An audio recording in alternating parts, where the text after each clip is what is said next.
Hello, all my chickadees. Welcome back to my nest. Today we're going to be checking out the demo for Where Eternity Sleeps. This game looks very beautiful, and I'm very excited to dive on in and check it out. Alright, first off, it looks like, well, I was gonna say it's a night sky, but those stars are moving around. Is that like ash? Is there a fire going on? Look at the little dots. Or maybe it's glitter. Or dust. Hello, kitty kitty. And we have a lovely sword here. Awesome. Alright, we're going to dive on in. Let's see. Okay. I always like to check and see if the creators add a content warning first. Ah, kitty, kitty, hello. Hello. Hi, kitty. Okay, let me see. Content warning. Where Eternity Sleeps contains mature themes and is intended for mature audience. This game includes horror elements, unwanted advances, suggestive themes, violence, alcohol, and depictions of serious injury. Player discretion is advised. Alright, so there is everyone's warning. I have a kitty under my chin. Oh my goodness. Okay, let me banish myself to my corner. But that is the warning for everybody, so if any of that bothers you, please click away. I want all my chickadees to be safe. For everyone else, we're going to dive on in. Alrighty. Are you comfy? Are you comfy? I have an orange cat under my chin, guys. So this might be difficult. How do you manifest in this world? Ooh, he, him. Oh, a name carries weight beyond words. It is essence, permanence, and possession. Speak it with care. What is your name? Oh no, my kitty. Oh no, can I type? Okay. S. Sparrow. Ah, so this is the thread that binds your soul. Sparrow. Oh, it is the sweetest melody. One I could listen to for lifetimes. Do you feel it too? This harmony between us. This pull. This unspoken connection that has no beginning and no end. It is as though the stars themselves whispered your name into my soul long before you spoke it. For all of eternity, I will speak it with reverence and love, for it is now a part of me. Who's talking to us? The halls of Elmerick Castle soared in silence, their beauties veiled in dread. Ceilings soared in graceful arches overhead, where the visages of long-dead kings carved in reverent detail lingered in a hush of eternal triumph. Sunlight spilled in muted hues of stained-glass saints and sinners, casting shards of crimson and gold upon the shore of the stone. Hi. Hey, kitty? Can I keep reading? No?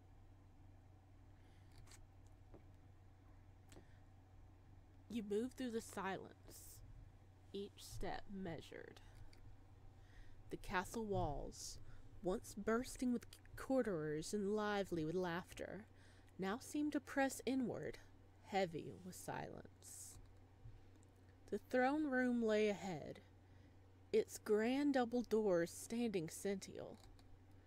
Polished wood banded with iron, they towered over you, etched with scenes of the kingdom's victories.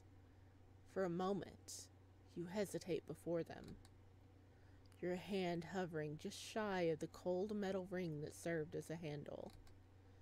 It wasn't fear that stopped you, not entirely, but the weight of knowing that whatever lay beyond those doors would change everything. As the king's scholar, you were no stranger to royal summons, yet this one carried a sense of foreboding. King Onduan's message had been crypted, but the urgency was clear. This was no routine consultation. It was a command, and failure was not an option. At the threshold stood a guard, his presence a barrier as much as the door itself. "The king awaits," he said, his voice as flat and unyielding as the stone beneath your feet. Swallowing your apprehension, you nodded and took hold of the handle.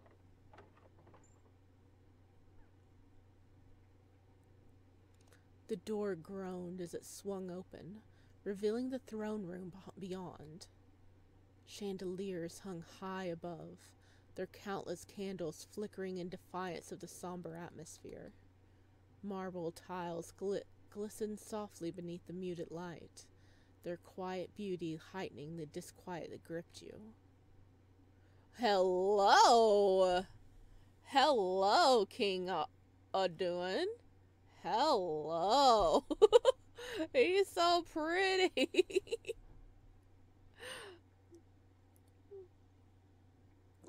I had to take a tea break. Or try to. Kitty! Oh, he is pretty. Hello. "Approach." The word echoed down the length of the hall. You obeyed, bowing low before the throne. King Aduan sat atop it, his crimson robes pulling around him like a tide of blood. His crown, a relic of the kingdom's golden age, seemed almost too heavy for his head. "Your Majesty?" King Aduan leaned forward, his sharp gaze locking onto yours. "Do you know why I have summoned you?" His words were measured, but beneath them lurked an undercurrent of impatience. "I assume it concerns the disappearances, Your Majesty." You replied, carefully, your words chosen with the precision of one walking a precarious path. "Assume?" The king spat, his tone cutting like a blade. "Is that what scholars do now? Assume?" He began to pace, each footfall measured, echoing through the vast hall. Oh, hello. Look at that look. They're not just missing, scholar. They're gone. Families, entire bloodlines wiped off the face of the map, scrubbed out with a wet sleeve. Am I left to rule ghost? Okay, Kitty's leaving. Bye. Empty fields, silent towns. I am not the king of ghosts, you know. There was no mistaking the irritation in his voice, loud, biting, and impossible to ignore. He paced before you, his shadow long and looming in the flickering light. The people speak of curses, punishment for sins long buried beneath our cobble streets. But I do not believe in curses. No, this is something else. His piercing gaze turned back to you. This is the work of someone inside our gates. Someone who knows us, our strength, our habits, our weakness. It is deliberate, methodical. They do not strike all at once. They weaken us, hollow us out until nothing remains but ruin and fear. And obviously, it's me they're after. Who else would be worth all this trouble? Forgive the question, Your Majesty, but, have the Shire Reeves been formally dispatched to investigate the disappearances? Given their jurisdiction and familiarity with the outer settlements, Their reports could provide us with valuable context.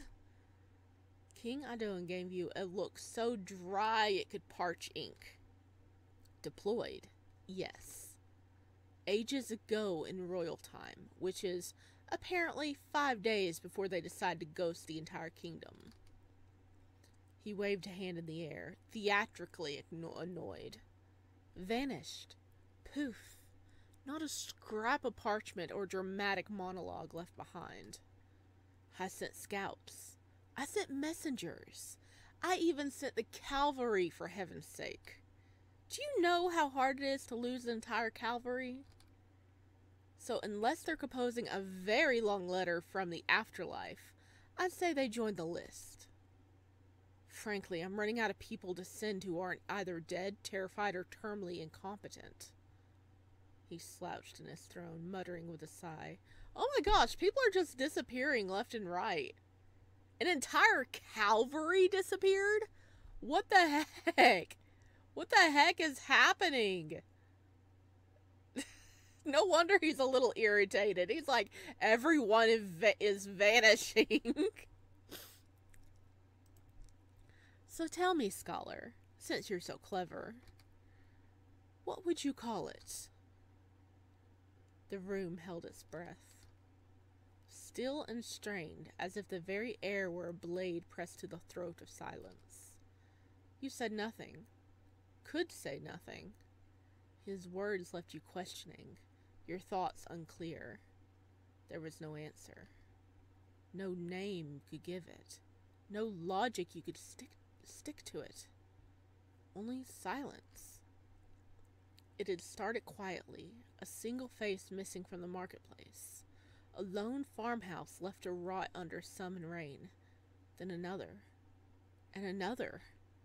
1 became 2, 2 became 10, 10 became towns. No blood, no streams, no shattered lock or torched thatch. Just absence. Bread left mid-rise, Sue shimmering over flames that should have long been cold. Horses saddled, reins slack, staring at nothing. Whole villages, peeled open like fruit, emptied but untouched. Whatever had come hadn't acted with violence. It hadn't been chaos. It was precise, unhurried, surgical, as if they had been plucked from their very existence. You had gone over it 100 times, searched for a pattern, for logic, for something that could be called motive. But the more you studied, the clearer it became. This was no work of man, nor the savagery of a beast. Nothing human could have done this. Not like this. I call it a mystery, Your Majesty. One that defies logic and reason. The king stopped abruptly, turning to face you fully. A mystery. He repeats the word like it tasted wrong on his tongue. I don't have time for mysteries. I need answers. I need truth. Something I can swing my sword at, not debate over tea. Answers won't come from still alone, Your Majesty. Knowledge will be the blade that cuts through the unknown. It sounds like everybody's just been straight up like raptured. What the heck? The king regards you quietly, his eyes calculating, weighing the truth in your every syllable. At last he spoke, his voice firm, each word laced with unshakable determination. Yes, knowledge, truth. And yet, truth alone may not be enough. He turns away again, the weight in his steps heavier now. I feel it, scholar. Someone or something's out there. I don't know what, but it's watching me. It's circling me, watching, waiting. I can feel its fingers brushing my throat every time I close my eyes. The people are afraid, and they look to their king to be the last unbroken thing. But if I fall, what then? What hope do they have if the one sworn to protect them can vanish like the rest? I will not be next. I will not be forgotten. I will outlive whatever darkness is swallowing this kingdom. The people need a king who cannot falter. The people need a king who cannot die. A chill spreads through the chamber, his words wrapping around you like a cloak, heavy with their meaning. Surely, he did not mean. No, such a thing was unnatural. A king beyond death? What would it take to achieve such a thing? What foul arts? At what price? The tension was broken by the sound of a voice you knew very well. Hello! Ansem! Your Majesty. Hello, pretty! He's a knight! Sir Ansem stepped forward from the king's side. The stained glass windows bathed him in a golden light, his armor glowing as though untouched by the heavens, an ethereal presence in the room. To the court he was the king's blade, Elmeric's bravest knight. To you, he was Ansem, the boy you grown up with. Surely such a perilous task should not be undertaken alone. His eyes lingered, a heartbeat longer than necessary, carrying silent pleas. Concern mixed with something deeper, an emotion he couldn't voice. His eyes were begging you to grasp the weight of his words. This is not merely about the task itself, but the dangers that lurk along the path. It would be unthinkable to send someone unguarded into such uncertainty. He turned back to the king, bowed his head slightly in deference.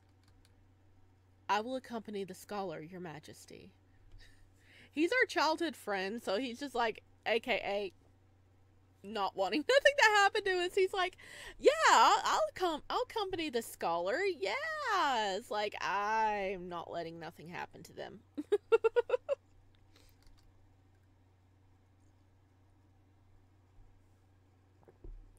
Such a journey demands protection. The king turned to him, his expression darkening. His expression was one of restrained annoyance. Ansem's suggestion was taken as a personal slight rather than a rational precaution. You speak out of turn, Sir Ansem.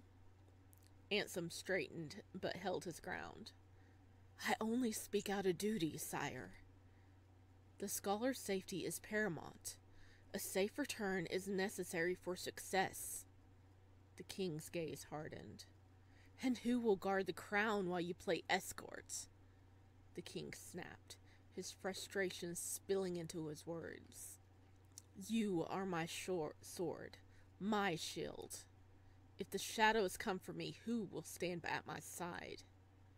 Ansem stiffened, his fists clenched at his sides. His usually unshakable composure began to waver under the weight of the king's words.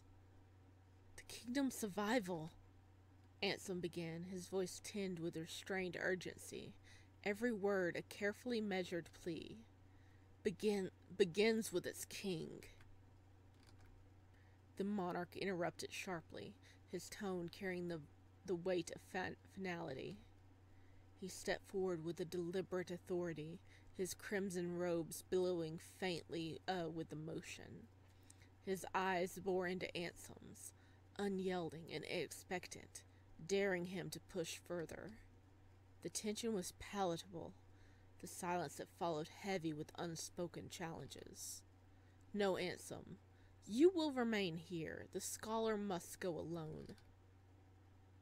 Ansem's jaw tightened, but he bowed his head.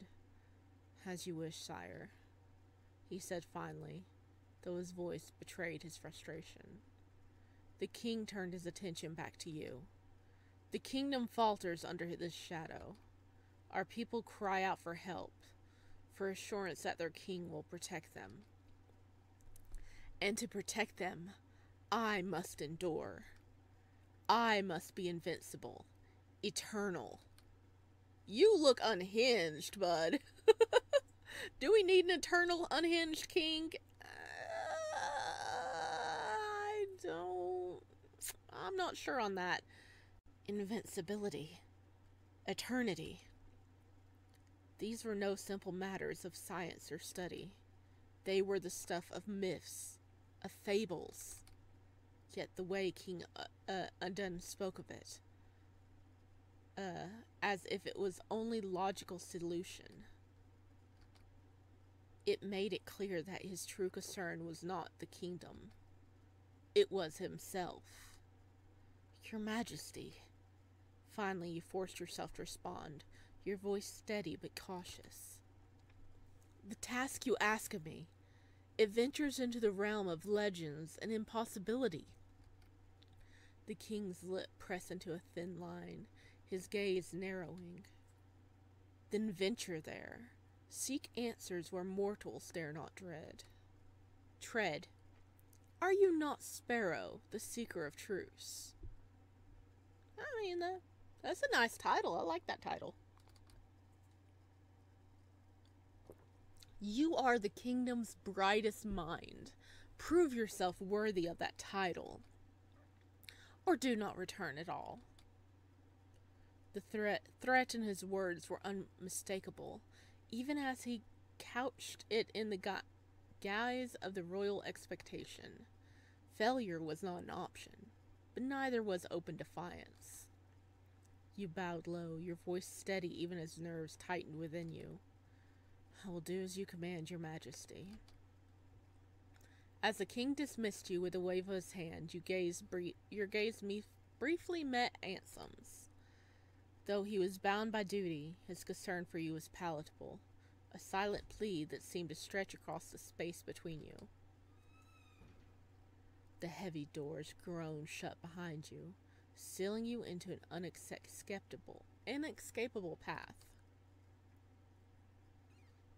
Well, the king wants us to find a way to make him immortal, and denied Ansem from going with us because he wants Ansem to protect him. All right, to the library we go. We got to figure this out.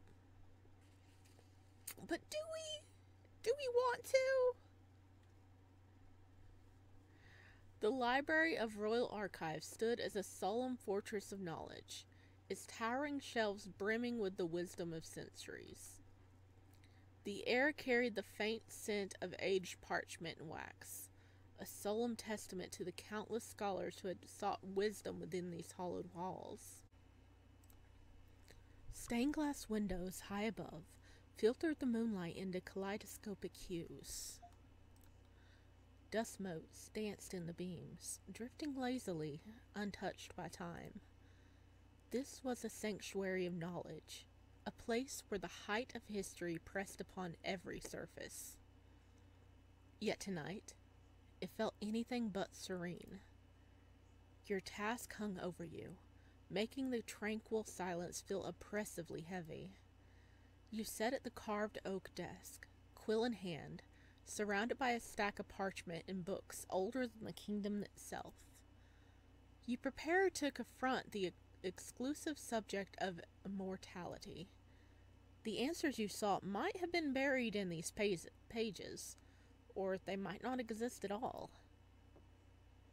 If they don't exist at all, are we going to be stuck researching this forever? Oh god, that'd be horrible. The faint rustle of footsteps on the stone floor pulled your focus from the brittle pages to the tome you'd been poring over.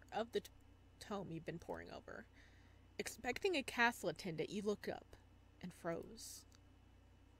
Hey, our friend's here. Hey, cutie pie.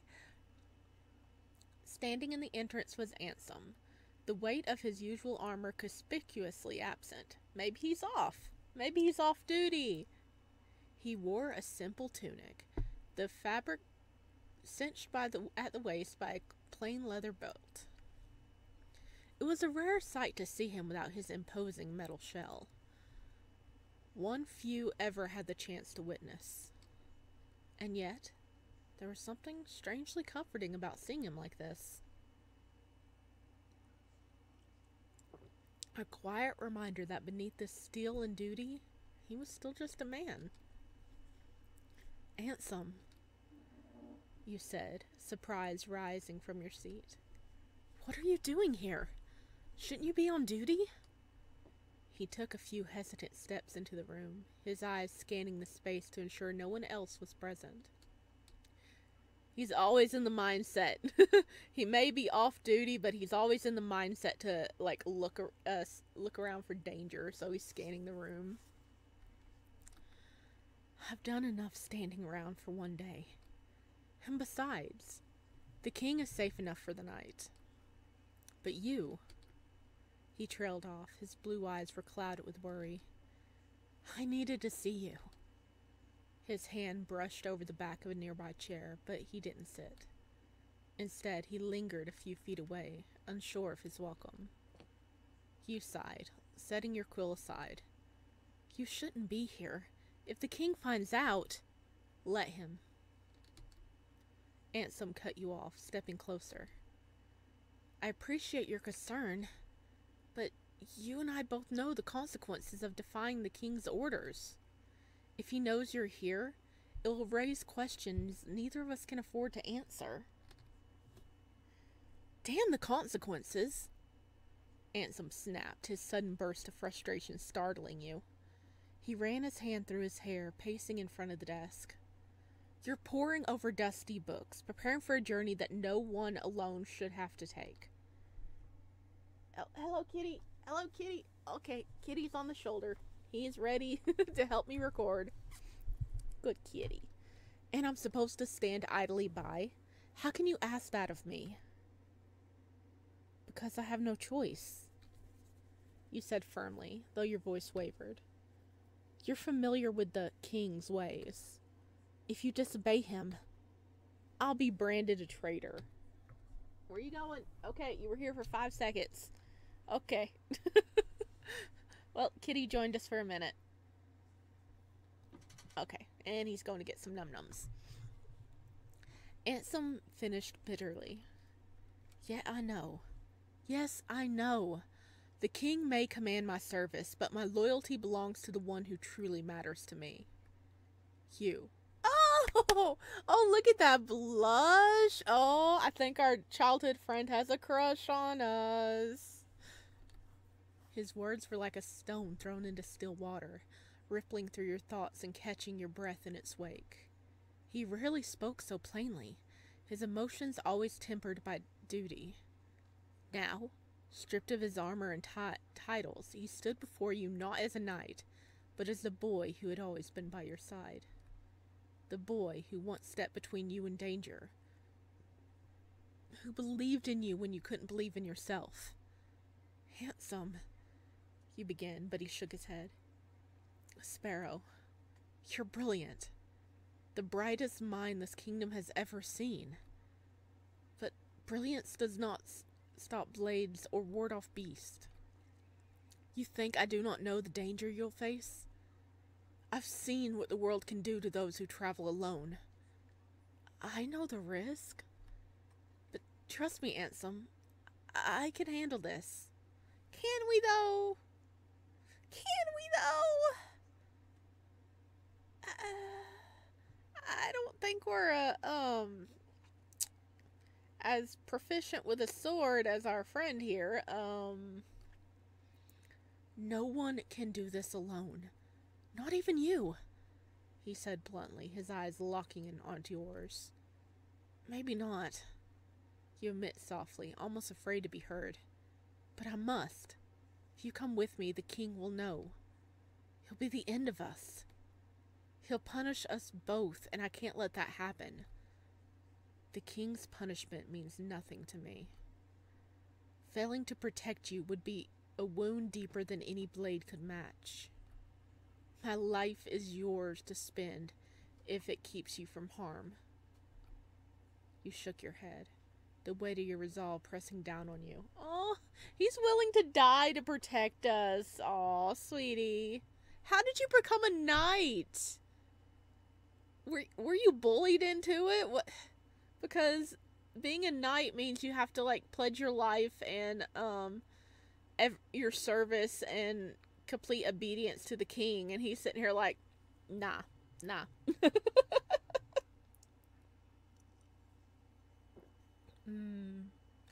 I'm enjoying a nice warm cup of tea. It's Earl Grey today. Earl Grey with a bit of milk. So how are we going to do this? Because if he comes with us, we're both going to end up like dead or on the run. Are we going to get someone to go with us to protect us? You have no idea what's out there, Ansem. The things I've read in these books. The places I'll have to go. If you come, it won't just be the king you'll have to fear. He'll be something far worse. You say, hoping to dissuade him. None of that matters to me. I would stand between you and every blade, every shadow that dares touch you.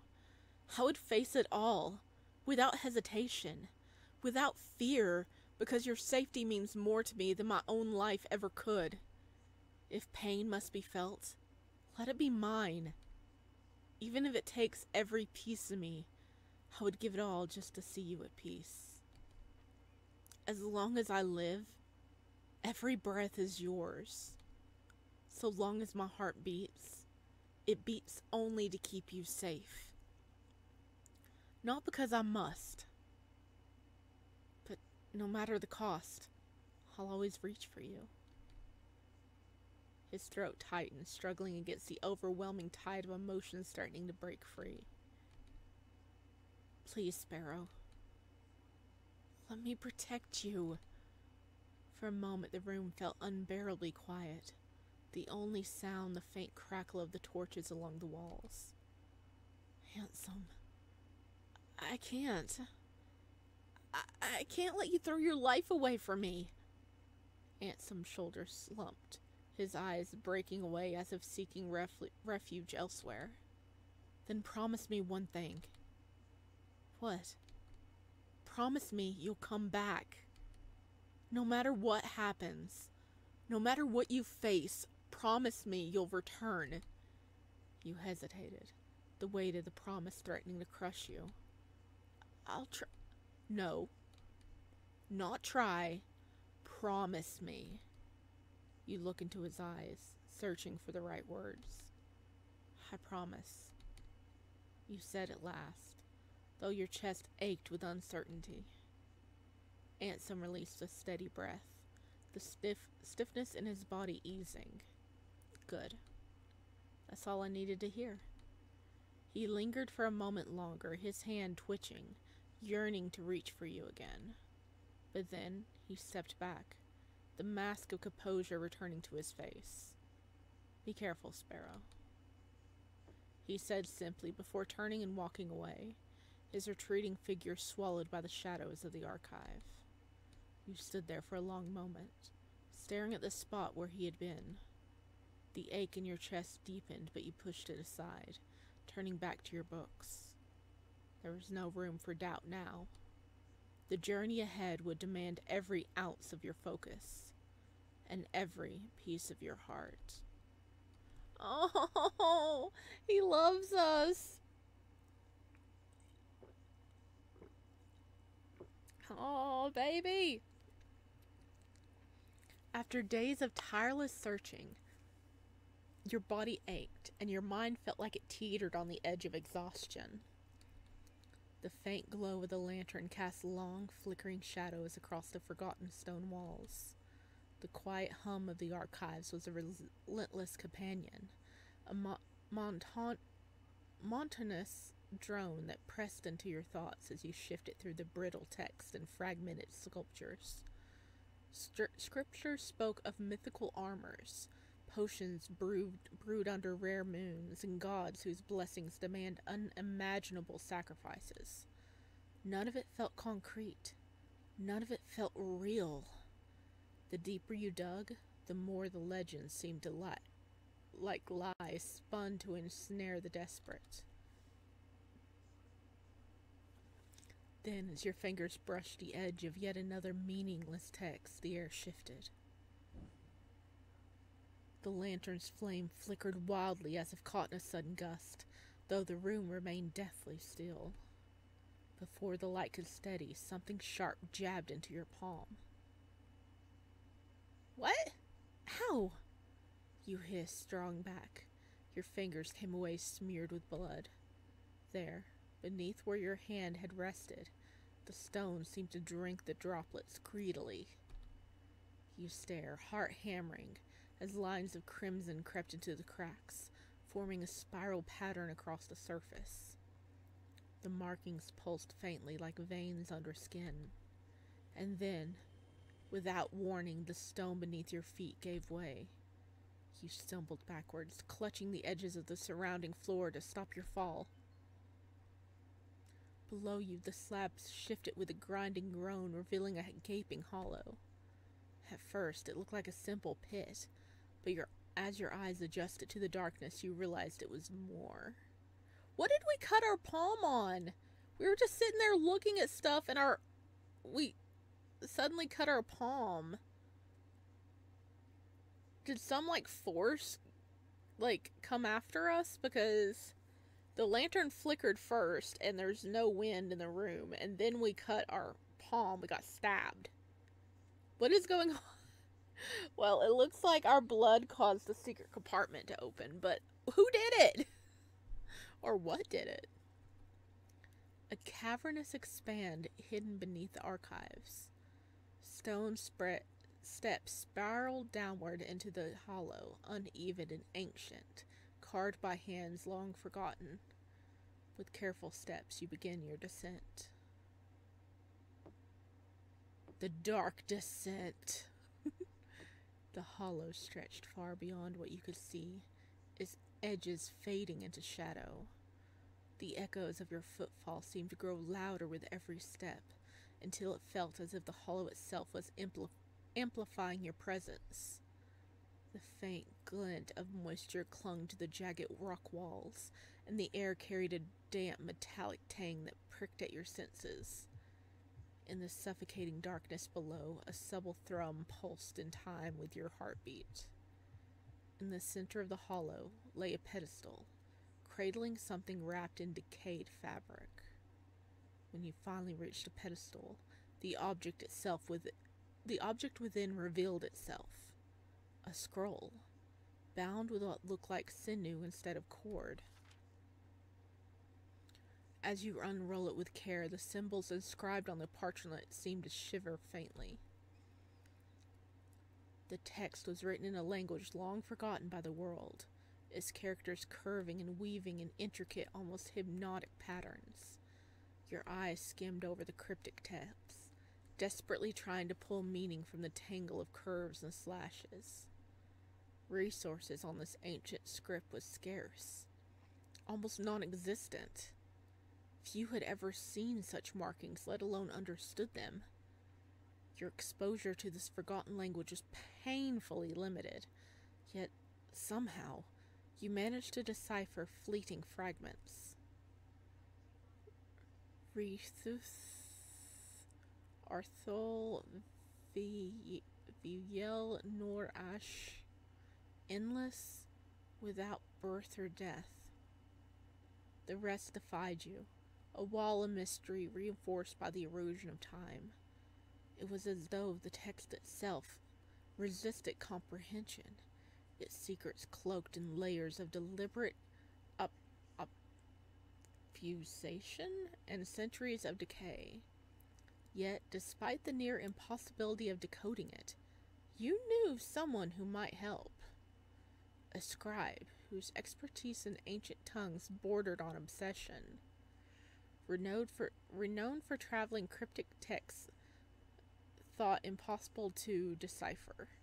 This individual possessed a unique skill that could unlock fragments of hidden meaning within the faded symbols.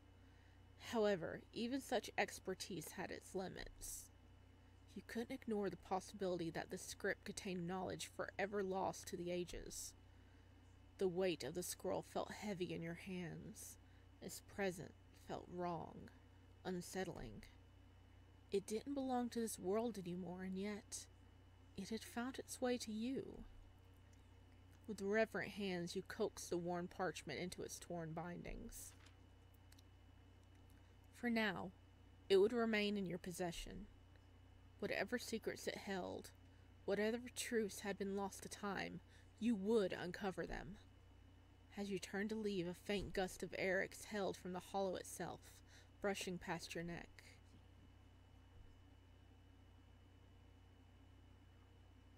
What? I see you saying my name.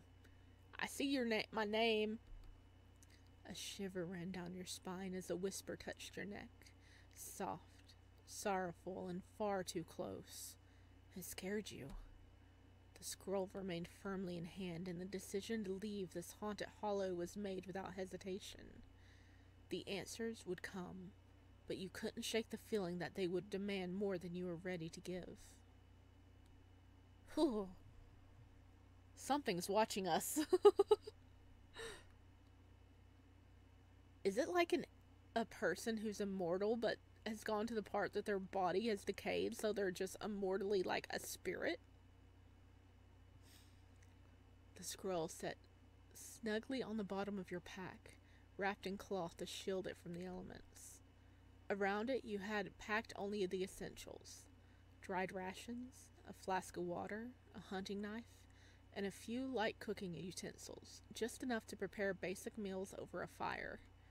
A small coin purse rested in the corner of your pack, holding what little gold you had managed to save. The last item you added was a map, Windral, its edges frayed and torn from countless hands that had touched it before you. The landmarks were faint, but you committed them to memory, trusting it would guide you if needed. Traveling light was a necessity. Ansem was usually the one to carry your belongings during expeditions, his quiet insistence sparing you from so much of the burden. But now, without him, you had to carefully consider every item. You didn't want to weigh yourself down unnecessarily. Oh, Ansem always carried our stuff.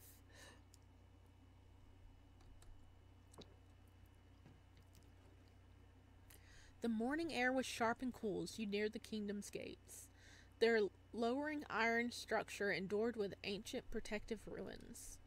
The path beyond beckoned, shrouded in uncertainty, but just as your hand brushed the gate's cold surface, a familiar voice halted you.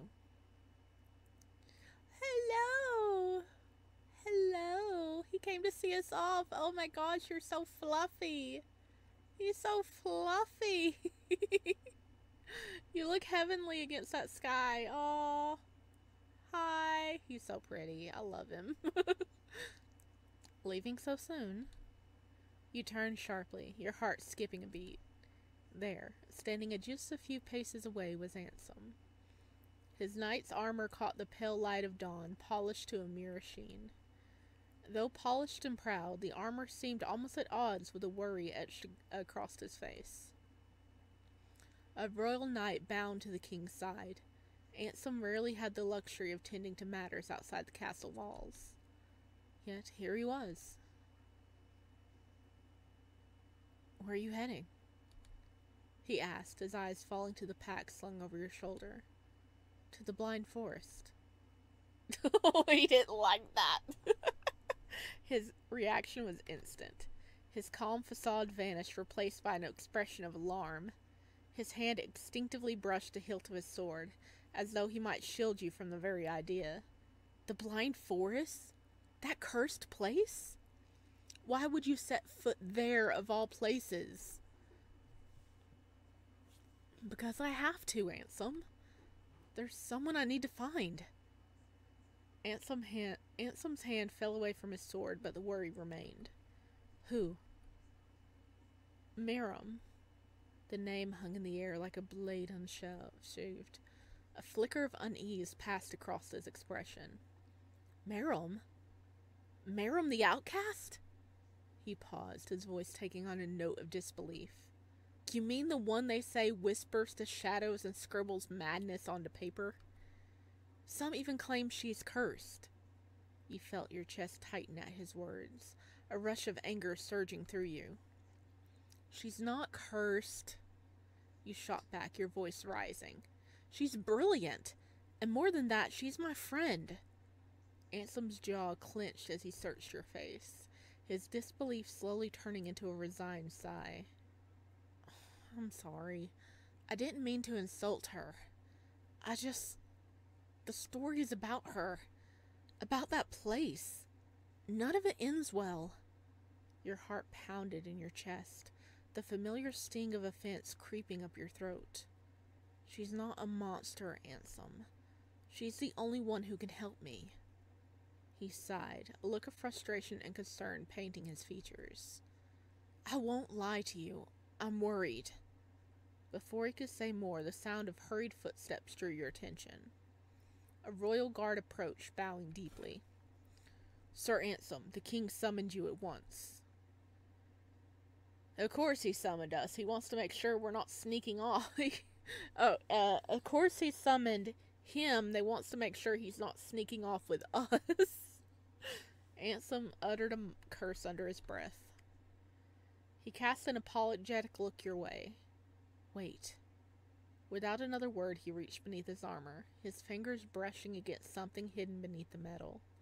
He pulled free a pendant that hung from a simple chain around his neck. Its modest design at odds with the powerful emotions he seems to be battling. The pendant was elegant in its simplicity. Nothing more than a small silver disc with intricate carvings etched into its surface. To anyone else, it would seem like an ordinary piece of jewelry, but to Ansem, it was far more. It was part of his past, a piece of his mother's legacy. This belonged to my mother, Ansem said softly, holding it out to you, his fingers trembling slightly as he extended it. She always watched over me, and now I want her to watch over you. You stepped back, your heart heavy with the weight of his words.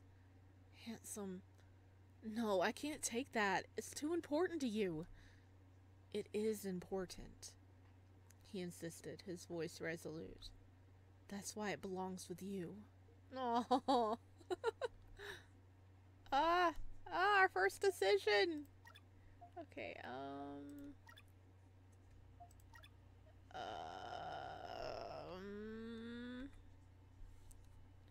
we should accept. I want a part of me to be with you always. This is my vow, a thread that binds us, even when fate pulls us apart. No matter how far you go, no matter what paths you take, you'll never truly be alone. Because with every heartbeat, every breath, he held it gently to your chest, just over your heart, his fingers warm and trembling. I'll always be with you. The silence that settled was soft, delicate, and heavy with unsaid words. The guard who had been waiting for Ansem blinked, visibly startled by what he had just witnessed. He stared at Ansem in stunned disbelief. This was the kingdom's renowned knight, a man celebrated for his unwavering composure and iron resolve in the face of danger.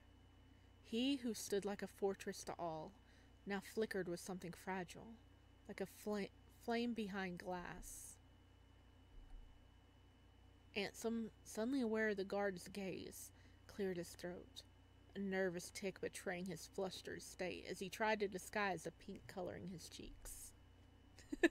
Tease him, charm him, do nothing. Oh my god. I want to tease him.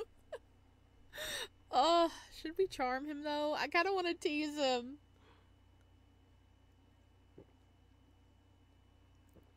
Tease him, charm him, do nothing. I mean, I think he's already smitten with us. I kind of want to tease him. Am I a bully? Oh my god, look, he's so cute. Tease him.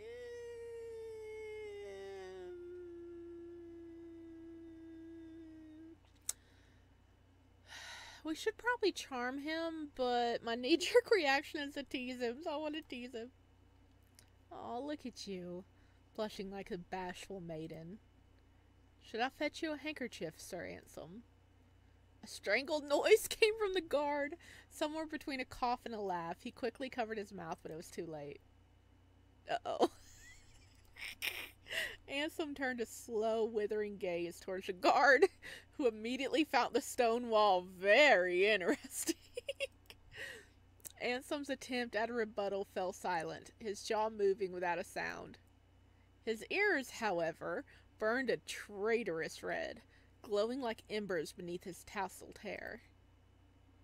He drew in a steady breath, shoulders lifting before settling into a familiar composed stance.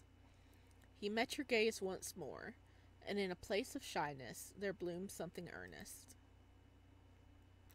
Promise me you'll return. Didn't we promise you yesterday? Or wait, it might have been longer than yesterday.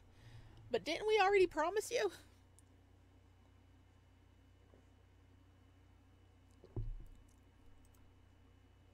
I promise. Ansem gave you a long, searching look, then nodded. Take care, Sparrow. A crack in his tone betrayed a moment of unguarded emotion, and with that, he turned and followed the guard, disappearing into the castle's shadows. You slipped the pendant into your pocket, its presence a quiet reminder of the promise you made. Stealing one last glance at the castle's towering silhouette, you turned towards the path ahead. With the Ansem's pendant close to your heart, and the promise of your return, you knew there was no turning back. Your journey had begun. Dun dun dun! Oh, this is pretty. The path stretched before you, winding through fields of emerald under a golden sun.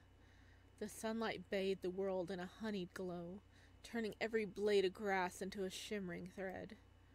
And for the first time in years, you allowed yourself to truly see it, to feel it. The tall grass rippled in waves, whispering against the breeze. Quile? Is that supposed to be wildflowers peeked through the green like scattered jewels. You hadn't realized how much you missed this. Most of your life had been spent within its towering spirals and stone corridors.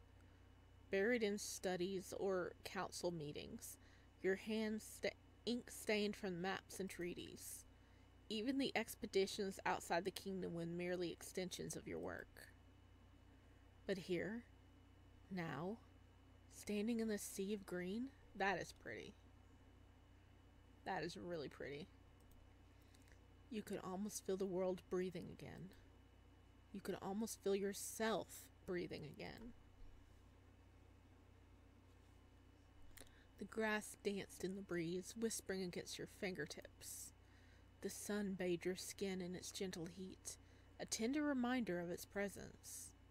Each inhale brought the fragrance of earth and blooms, filling your chest with something beyond air. Peace. Closing your eyes, you tipped your face towards your son and let a quiet whisper escape your lips. I've missed this. The wind seemed to carry your words away. In the rustling leaves and shifting grass, you could almost hear the world breathe back. Welcome home. How long were we in there? I already forgot. How long have we been, living in the castle? You didn't just walk the earth. You were a part of it. Yet the serenity carried an undertone of fragility. As you pressed further, the beauty began to fade. The rippling grass quieted, its whispers replaced by an unnatural stillness. The world, once alive, began to feel hollow. A village appeared in the distance, quiet and still beneath a gray sky. The cottages stood neatly in place, untouched, too pristine for how utterly empty everything felt. Children didn't laugh. Animals didn't stir. The air held no voices, no warmth. Chimneys stood cold. Windows stared back with nothing behind them but shadow. But left behind but not forgotten. The dirt paths were smooth, undisturbed, the ground offering no clues of presence. The village lay still, preserved in an eerie stasis. But something in their silence stirred, as if they marked your passing. So, is this just an abandoned town? You quickened your pace, your boots crunching against the gravel that seemed too loud in the stillness. Your thoughts drifted to the rumors whispered back in the kingdom. Stories passed from lips, softened by ale but sharpened by fear. Oh, yeah. Everybody's vanishing. That's why. I forgot. Everybody's just suddenly vanishing. That's what's going on.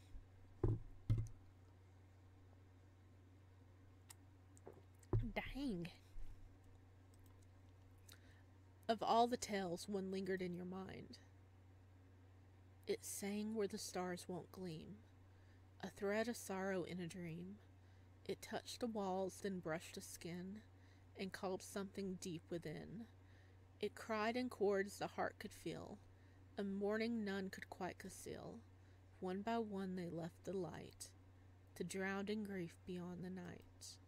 No hands were found, no door unlatched, just hearts that heard and hearts that it snatched. And when the hush returned once more, it held no trace of those before. You couldn't help but remember that voice, the sound that had unsettled you to the core. You shook the thought away, unwilling to let it take hold. Even in daylight, the unease hung in the air, heavy, watchful, and unrelenting. Yeah, we're just like, bye! We're like, we're leaving this village. Hello. Goodbye. After hours of trekking in silence, the soft murmur of running water finally shattered the heavy stillness. Oh, so are we close to the blind forest? Drawing you towards a narrow stream that meandered through the landscape. Its clear waters glistened, inviting you to pause and replenish your flask. You knelt by the stream, the cold water chilling your fingers as you reached down to fill your flask. For a brief moment, the soft gurgle of the stream brought you a sense of calm, a reprieve from the growing unease. But then, your eyes were drawn to it. Lying just beyond the stream's edge, half hidden in the tall grass. It was a rabbit. That was the dramatic crescendo. Its small body was still, unnervingly so, with fur matted and stained dark. Oh no, poor bunny. No! Why? The closer you looked, the more horrifying the details became. Get this off my screen! Its stomach had been torn open, its insides grotesquely exposed. The wounds looked fresh, as if whatever had done this was still nearby. A pang of sorrow twisted in your chest, but it was quickly overshadowed by a darker thought. This is how fragile life is. Get it off my screen! The sight filled you with a cold dread, a stark reminder of how cool and unforgiving the world could be. The rabbit, so helpless, so vulnerable. It was a brutal mirror showing you how easily you too could be reduced to nothing. You quickly averted your eyes, unwilling to linger any longer on the pitiful scheme. Okay, thank you! Oh, I didn't want to see that. Okay, so something killed a rabbit and didn't eat it. Just as you're about to turn away, something shifted. You froze, the hair on the back of your neck standing on end. The rabbit's body hadn't moved at all. I mean, I hope it hasn't. It remained still, unnaturally so. No! Why are you back again? Ugh! But its lifeless eyes, once staring blankly at the sky, were now fixed on you. It looks like black holes from here. They were devoid of life, yet they bore into you with an unnatural intensity. A sharp, visceral feeler clawed its way up your throat. Then came the voice. It wasn't your imagination. A voice so faint, yet so undeniable it sent chills down your spine. Sparrow. The voice wasn't outside of you. It was inside you, coiling through your thoughts like a predator circling its prey. You stumbled back, your flask slipping from your hands and splashing onto the stream. The rabbit's head twitched, its lifeless mouth sagged open as it was about to speak. You wanted to move, to run, but your legs felt rooted to the ground. You finally heard me. After all this time, Sparrow. Oh, Sparrow. Just as it suddenly began, it stopped. The rabbit's eyes fell shut. Still, dead, silent. Okay, we're haunted. You stagger to your feet, your breath coming in short, ragged gasps. Get this off my screen! The rabbit remained motionless, lifeless, but you couldn't shake the feeling that something was watching you. The world seemed to shudder under a heavy darkness, bending its wheel towards you. Thank you! Oh, that was creeping me out. Not the voice. Okay, I'm good with haunting. We've done so many hauntings, but I don't want the dead rabbit on my screen.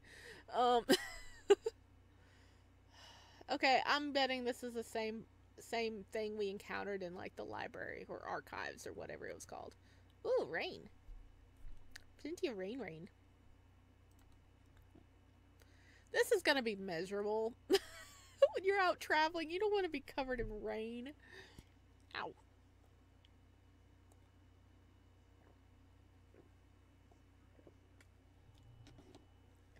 A deafening crack of thunder shattered the moment, the skies erupting as rain began to pour in torrents.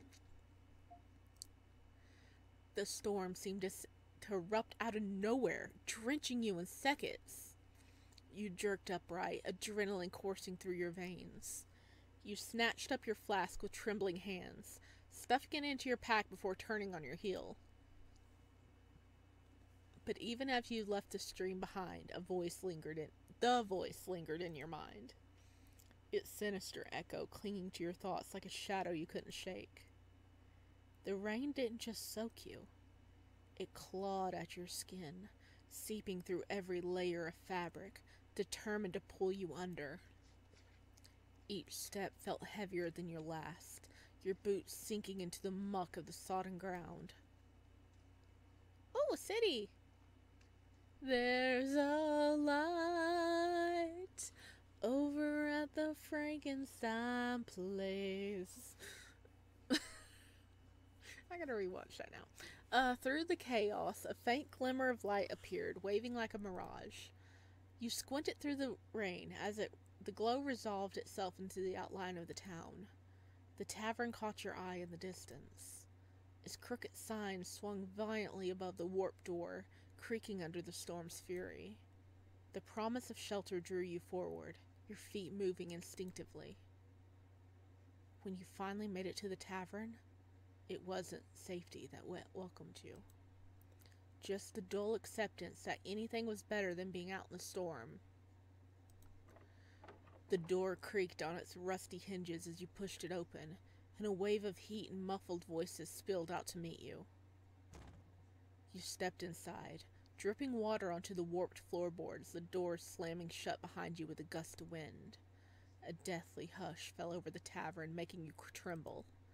The entire tavern seemed to pause, suspended in anticipation of your next move.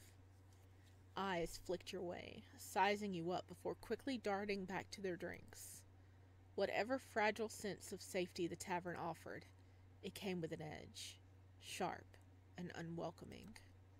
You kept your head down, shoulders hunched, moving towards an empty table near the corner of the room. The gazes that followed you felt like daggers prickling at your back, silent but sharp. You didn't need to look to know what they were thinking. You don't belong here. You checked your map. Your finger traced the path you've taken, only for your fingers to land on a place you dreaded. Rotwood. The name had been scrawled on your map, but no amount of ink could capture the oppressive weight of this place.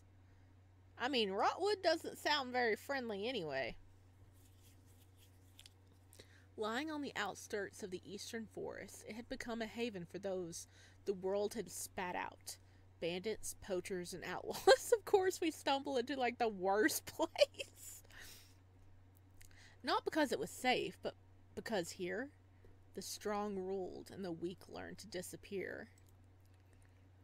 The noise of the room ebbed and flowed around you, but your focus was kept still, drawing no attention.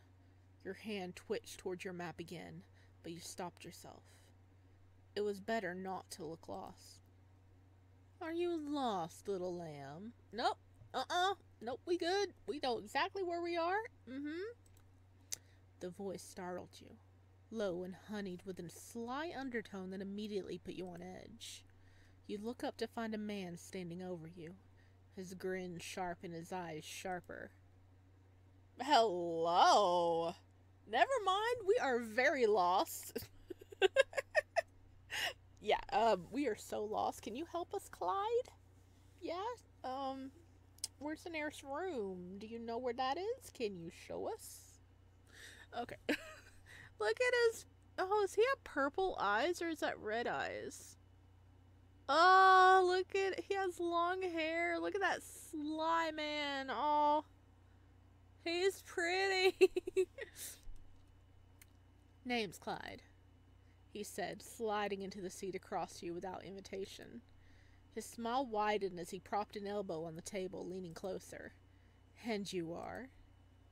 Just passing through. You forced a tight smile, though every instinct screamed at you to get up and leave. He chuckled, as though amused by some private joke. Passing through. Sweetheart, you don't look like you belong anywhere near Rotwood. This isn't exactly a place for delicate creatures. His gaze lingered a little too long, tracing over you in a way that made your stomach churn. I can handle myself, you replied tightly, doing your best to project confidence. Oh, I don't doubt that, he said, the corner of his mouth curling up in a smirk. But a pretty thing like you wandering alone? That's bound to draw attention. Luckily for you, you caught my attention. And trust me, lamb, that's the best thing that could have happened to you tonight. He signaled the barmaid with a lazy wave.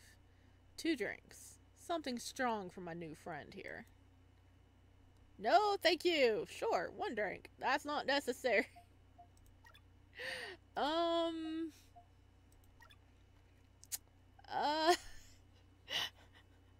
I have worries. Is it going to be laced with something? No, thank you. That's not necessary. No, thank you. You shook your head, sliding the mug back towards him. No, thank you.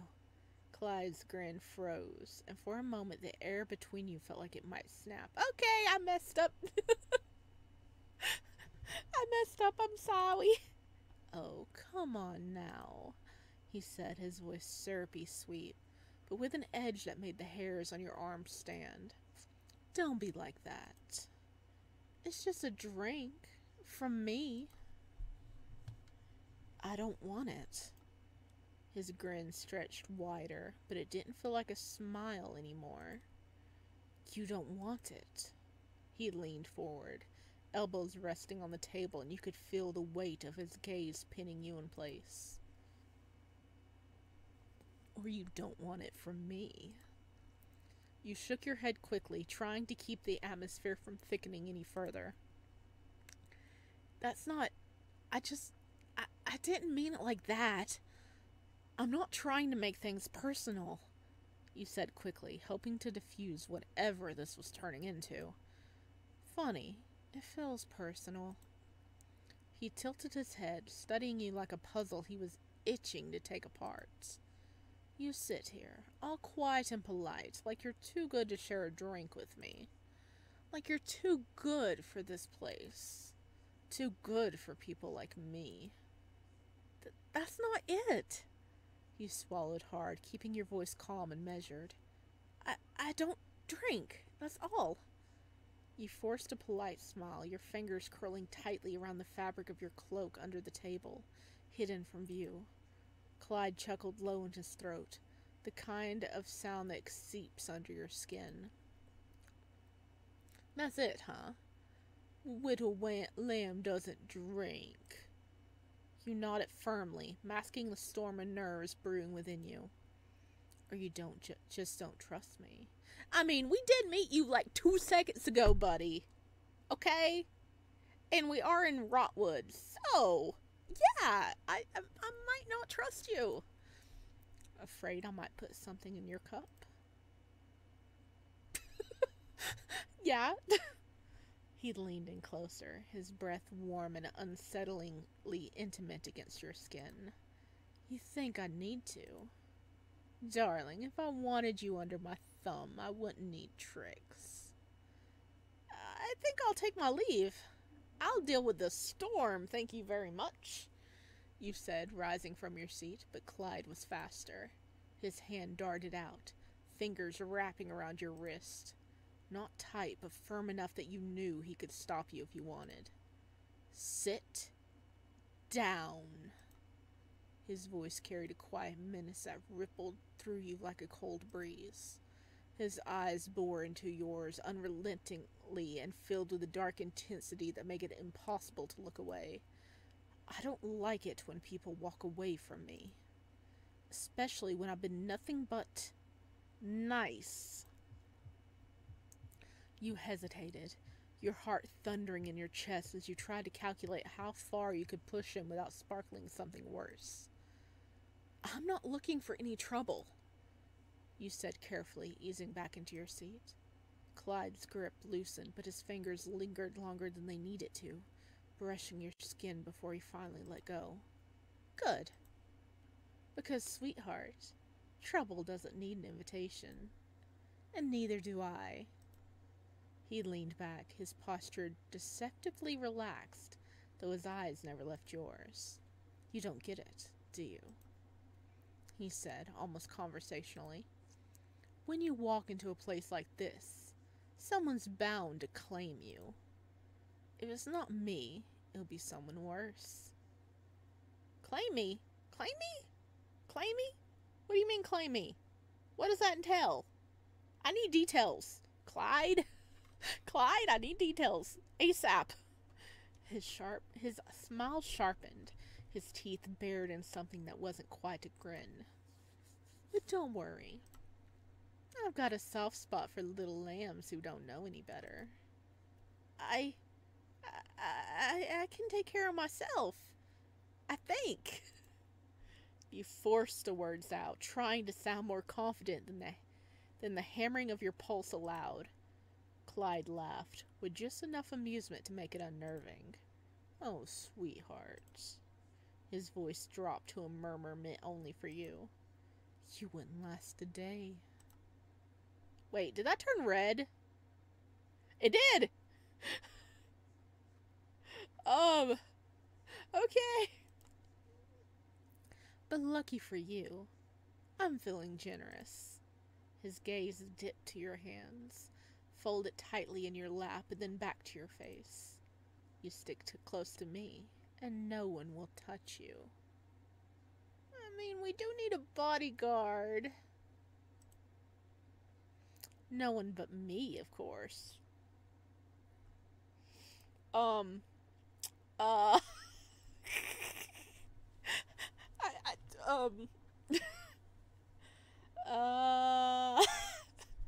Would that be the payment? Would that be how we would pay for your services, sir?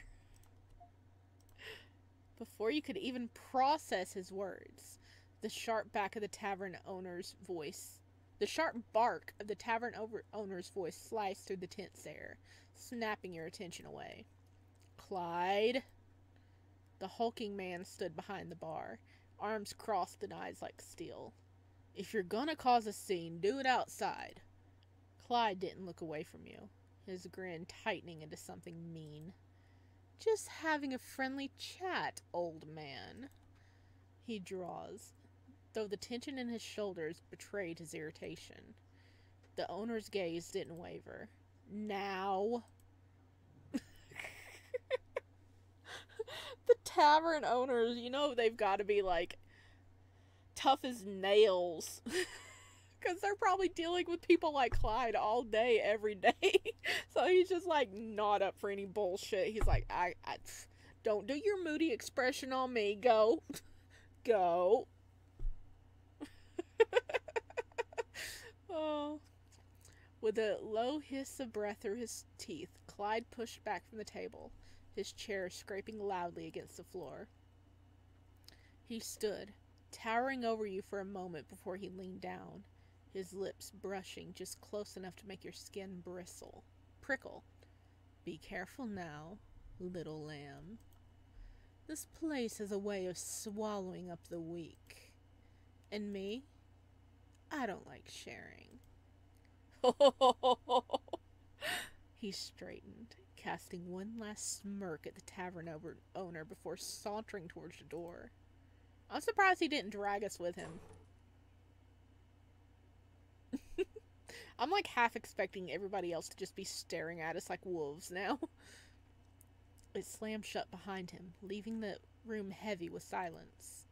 The owner shook his head, his expression softening as he turned towards you. You're not from around here, are you? What gave it away? You shook your head, Clyde's parting words still heavy in your mind. The owner sighed, setting his rag aside. You best watch your step. That one's trouble, especially when he doesn't get his way. If he set his sights on you... He trailed off, the rest of the warning hanging unspoken in the air. Nodding, you gathered your things and stepped outside.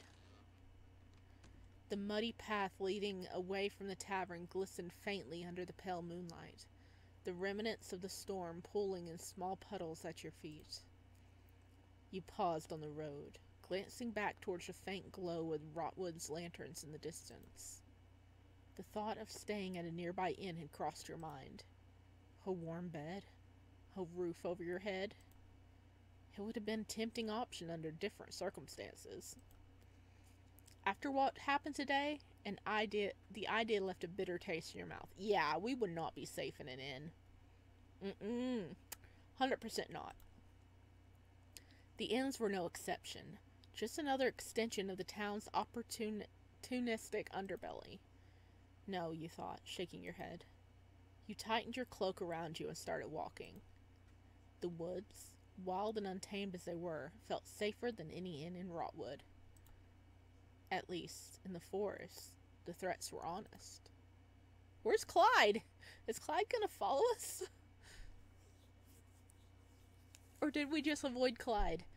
You turned back towards the path leading into the forest, leaving the faint glow of the Rotwood behind. Okay, I guess we escaped Clyde. Okay. He was pretty, though.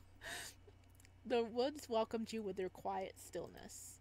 The towering trees stretched high above, their sprawling branches interwoven into a canopy that filtered the moonlight into thin silver streams.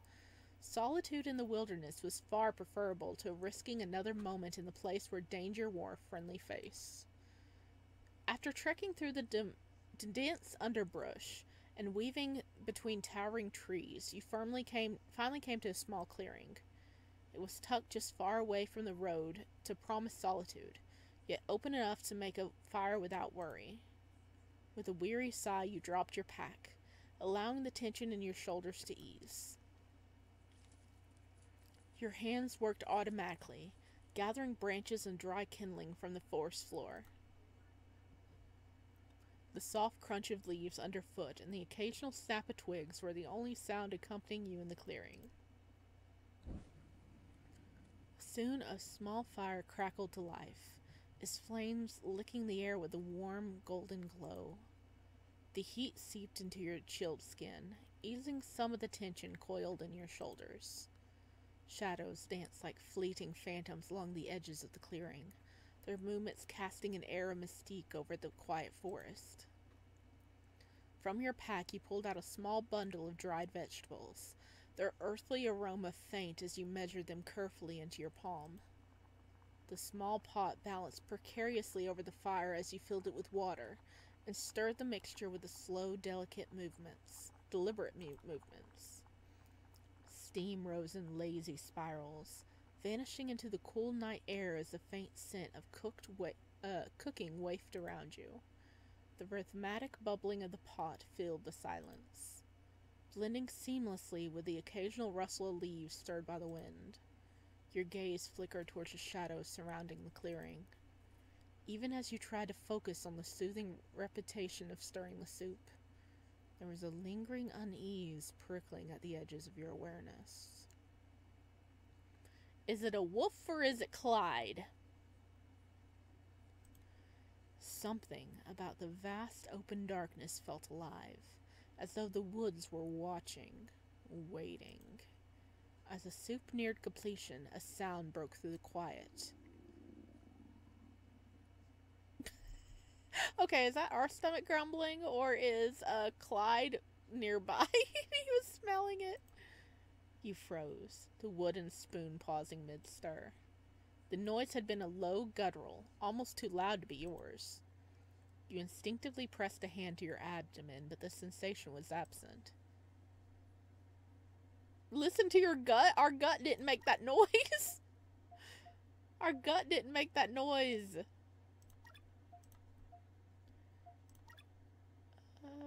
Listen to your gut. The growl you heard did not come from you. You weren't alone. The realization crept in slowly, like ivy threading through cracks. It wound around your ribs, pressing tighter with each frantic beat of your heart. You strained to hear something, anything, but the woods had gone too still, like a stage just before the curtain rises. Even the fire seemed too quiet, its crackling dulled to a whisper as if afraid to draw attention. The sound of your breath was loud in your ears, and yet the world around you felt impossibly quiet. You glanced over your shoulder. The woods beyond the clearing, dark and thick. The forest, once just a backdrop to your evening, had become a wall of darkness. The trees stood tall and silent, their limbs twisted in unnatural shapes, casting long, clawed shadows that reached toward you like they meant to drag you in. The shadows shifted, stretching into monstrous figures, hulking shapes with faces twisted and inhuman, mouths gaping in crooked silence, eyes sunken deep.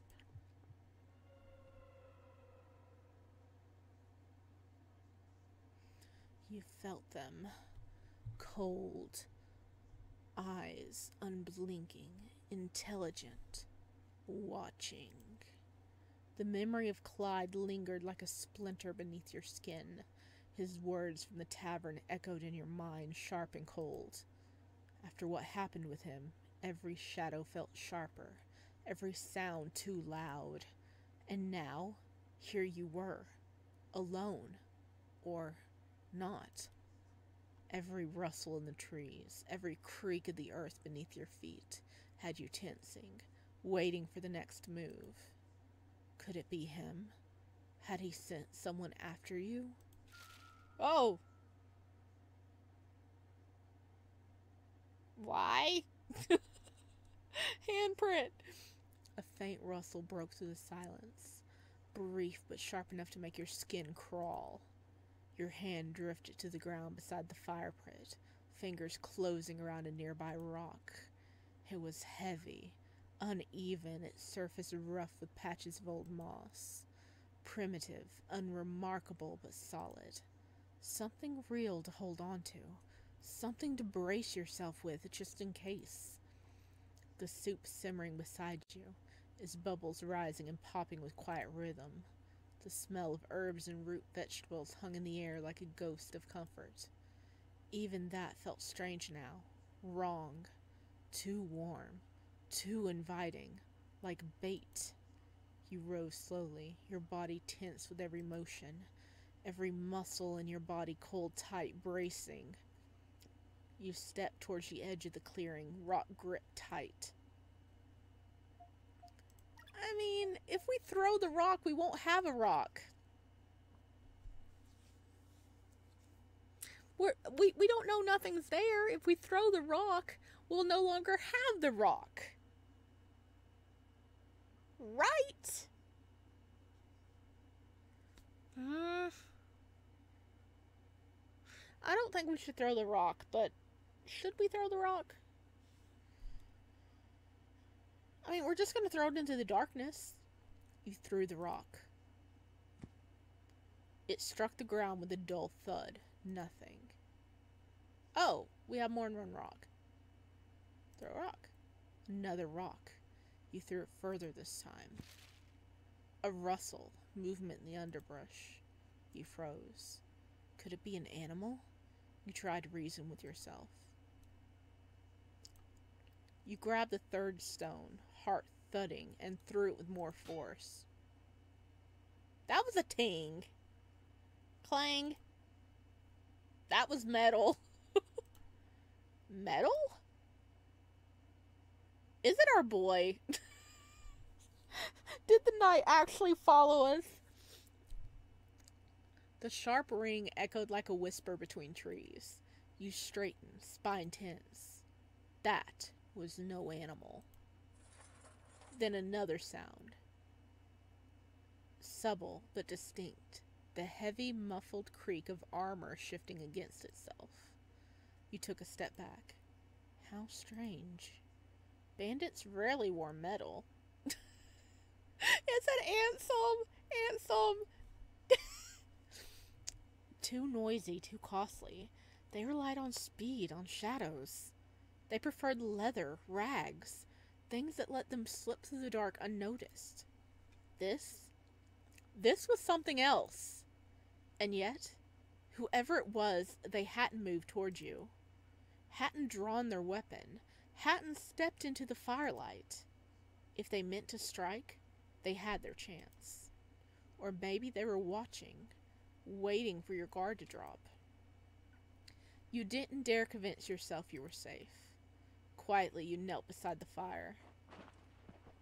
Your hands moved with care, breaking the logs apart, pressing ash over the coals until the light gave its final sigh. What about the soup? What about the soup? With your pack slung tight and the rock still clenched in your hands, you turned from the clearing. What about the soup? What about the food? You just gonna leave the pot of food there? Take the pot with you. You can eat on the road. With each step into the forest, the silence felt deeper, pressed tight. You didn't look back. You would rather rest somewhere else, somewhere unwatched. Eventually you found it. A small hollow tucked beneath the roots of an old, twisted tree. Half concealed by brambles and shadow, it bore no comfort, but enough shelter to hide. You slipped inside, crouched low, the rock still in your grip until your fingers ached from holding it. But nothing followed. A quiet, fractured exhale passed your lips, your body stiff like it had forgotten how to relax. Here, away from the fire, the night was colder, but quieter. You set the rock down beside you, brushing aside loose twigs and debris just enough to lie back against the rocks. You needed to rest. Not just for your body, but for your mind. For the journey still waiting beyond the trees. So you let your eyes slip close, slowly, cautiously. And the dark, for now, held nothing but sleep. To be continued! Oh my god, it hit metal. Was it our boy? Or wait, what if Ansem sent a knight to guard us? Because he wasn't allowed to leave, but he could send somebody else. Ah! Okay, we gotta see what happens if we hit, like, the other stuff. But we didn't die! Yay! Okay, we're gonna dive back in and see what else we can get. We're not done yet. There's a few other options, like with talking to Ansem and then talking with Clyde. So we're going to cover that real fast, and then I will talk about what I think about the game. Alright, first off, we're going to see what happens here. Let's ignore it. We didn't hear nothing. After a moment of holding your breath, you shook your head, exhaling a nervous laugh. Perhaps hunger had muddled your senses. It had been a long day. and exhaustion had a way of playing tricks on the mind. As you convinced yourself it was nothing, a memory surfaced. How, without fail, every time your stomach grumbled, Ansem would immediately take notice. No matter the time or circumstance, he'd insist on preparing something for you, often teasing you lightly before presenting a dish with a warm smile. The memory brought out a soft chuckle to your lips, a gentle wave of gratitude filling your chest. You let the thought stay with you a while longer, its warmth easing the unease in your heart. Smiling to yourself, you turned your attention back to the task at hand, feeling a little less alone. The soup was a welcome comfort, simple, warm, and soothing. You savored each bite, letting the heat work its way through your tired body. You edged closer to the fire, stretching out beside it for warmth. Once your meal was finished, you took time to arrange a makeshift bed in the clearing. Piles of dry leaves were gathered and laid carefully, forming a soft mound to cushion the forest floor. Your coat draped over the leaves provided an added barrier against the dampness. Your pack became your pillow, its warm fabric stiff but familiar as you settled into it. Oh, look at the pretty night sky! Is that a shooting star? For a while you simply lay there, staring up at the sky.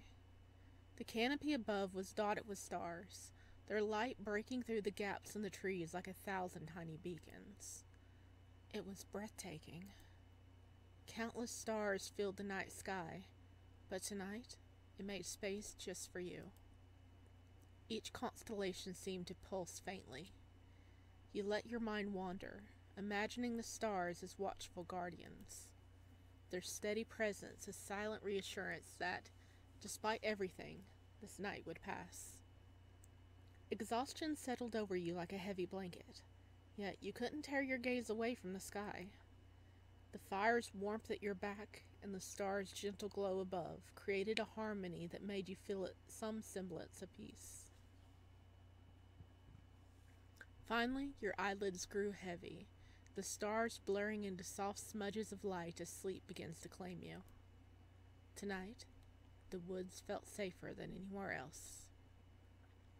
Surrounded by the quiet of the woods and the endless beauty of the night sky, you let yourself sink into the stillness, carrying the memory of the starlit canopy with you into your dreams. The fire's warmth had coaxed you into a deep, dreamless sleep, its crackling rhythm your lullaby beneath the open sky. But serenity was ripped away as a crushing weight suddenly bore down on you, stealing the breath from your lungs. No! Dang it! There was someone there! You woke with a start, your chest heaving against an unbearable pressure that pinned you to the earth. Panic clawed at your mind, and every instinct screamed at you to move, to fight back. But your limbs refused to obey. You forced your eyes open, fear racing through your veins like ice. Uh-oh, it's red. Oh, no! Oh, no! Where your clothes at? Where your clothes at, boy?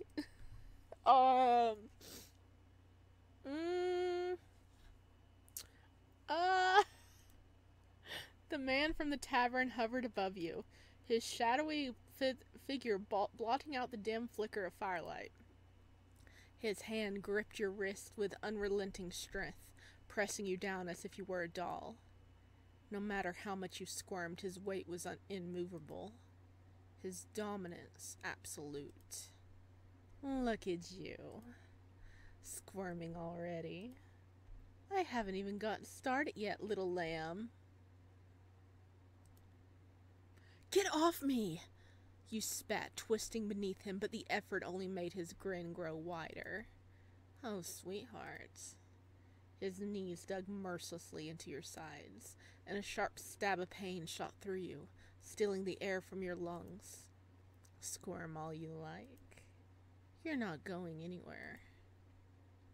Keep fighting. I promise I'll only grip you tighter. And you'll love it when I do.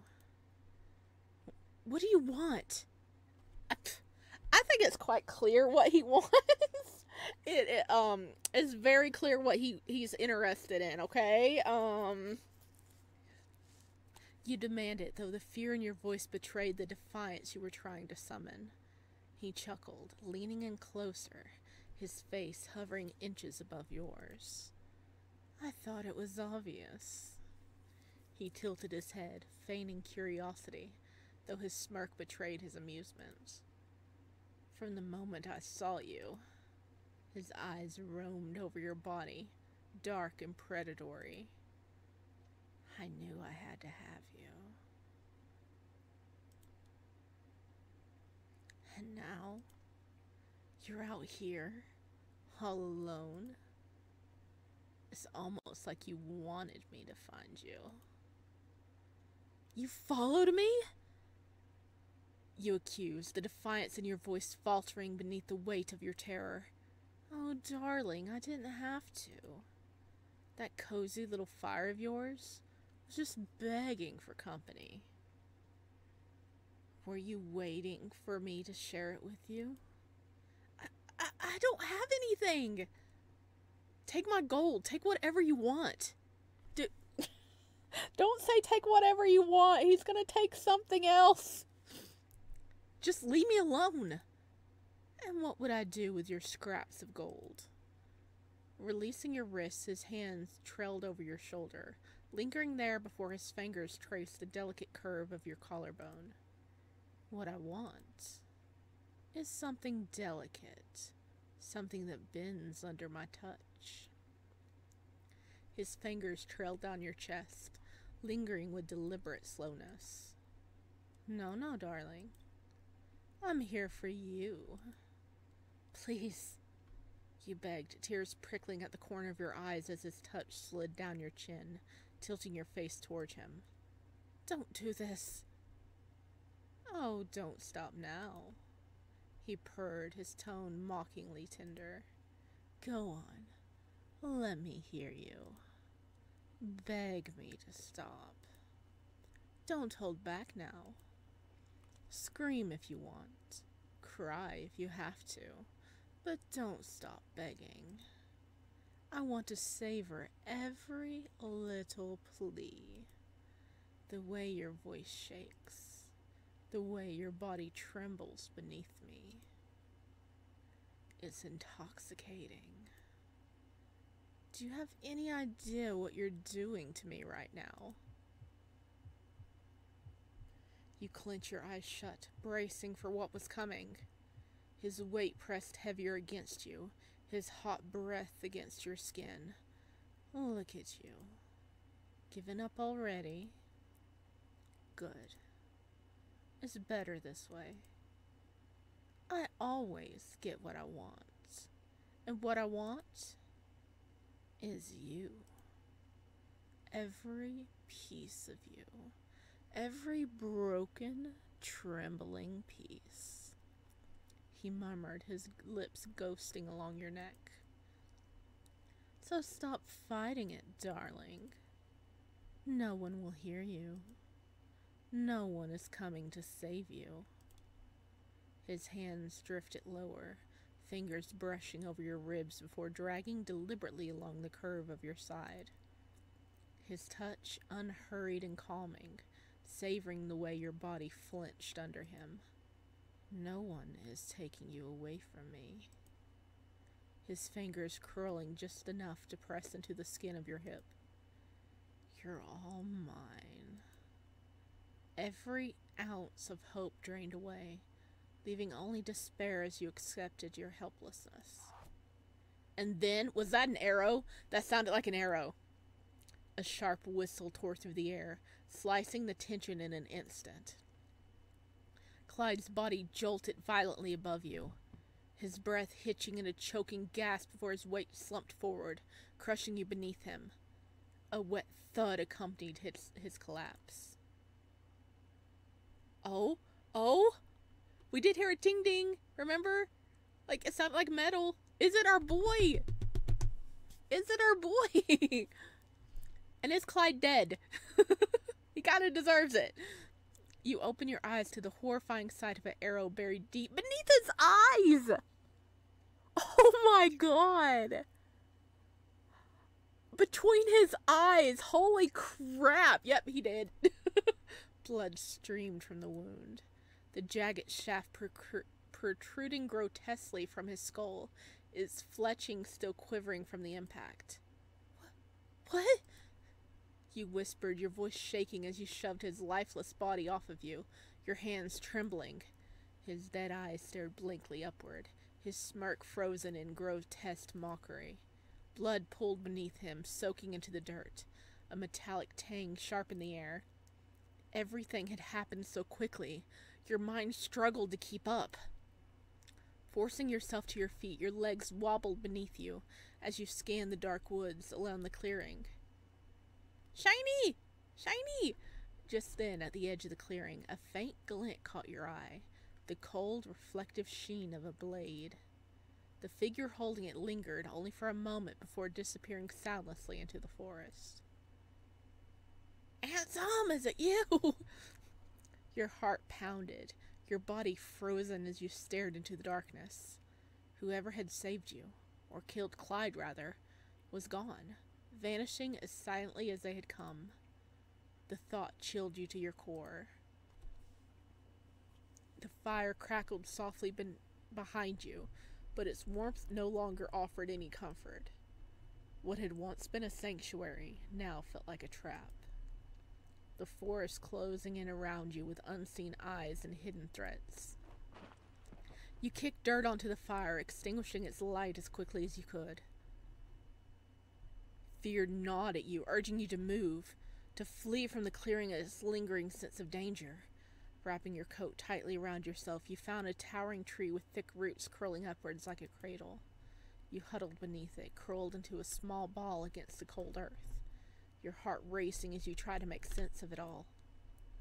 Sleep didn't come easily, and when it did, it was fitful at best. Every rustle of leaves, every whisper of the wind felt like a phantom presence, leaving you on edge. The woods, once wild but honest, now felt treacherous as rot wood itself. To be continued! Oh my gosh, Clyde got what he deserved, okay? That is either... I am voting on that being Ansem because it was a ding ding of the metal and we've already seen his armor so many times, or somebody Ansem sent. I mean, there's a sword, so maybe that's Ansem's sword. Alright, we're not done yet. Okay, let's ignore here. As you stood at the edge of the clearing, rock in hand, you forced yourself to breathe. Slow, steady. The fire still crackled behind you, the scent of broth still hanging in the air. If danger was truly near, wouldn't the birds have scattered? Maybe it had just been an animal passing through, or the wind shifting the brush. You exhaled slowly. Not everything was a warning. Not every sound was a threat. It was okay to breathe. It was okay to stand still. Maybe it was just your nerves playing tricks. After all, fear had a way of dressing up the ordinary into monstrous shapes. As you convinced yourself it was nothing, a memory surfaced. Okay, I think this is leading around to the same thing, because we were talking about Ansem. Okay, yeah. And this is going to be leading to the same thing. Okay, I was just making sure because we heard the cling, cling, cling. Okay. Okay. Alright, so... Alright, let's go back here. Okay, what happens if we decline his gift? I'm sorry, buddy. I want a part of me to be with you always. This is my vow, a thread that binds us. Even when fate pulls us apart, No matter how far you go, no matter what paths you take, you'll never be truly alone. Because with every heartbeat, every breath, he held it gently to your chest, just over your heart, his fingers warm and trembling. I'll always be with you. Wait.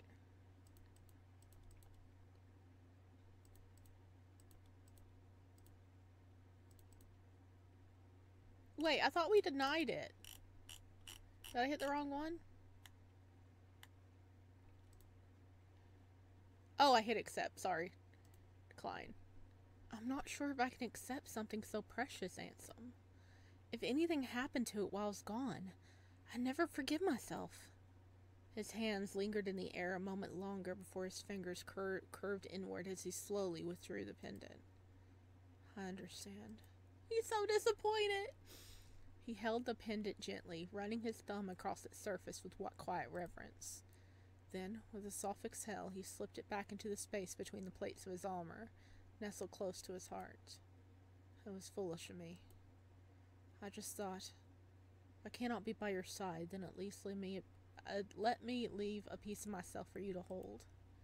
His voice cracked ever so slightly towards the end, but he quickly cleared his throat. We broke his heart! I'm sorry! I gotta know!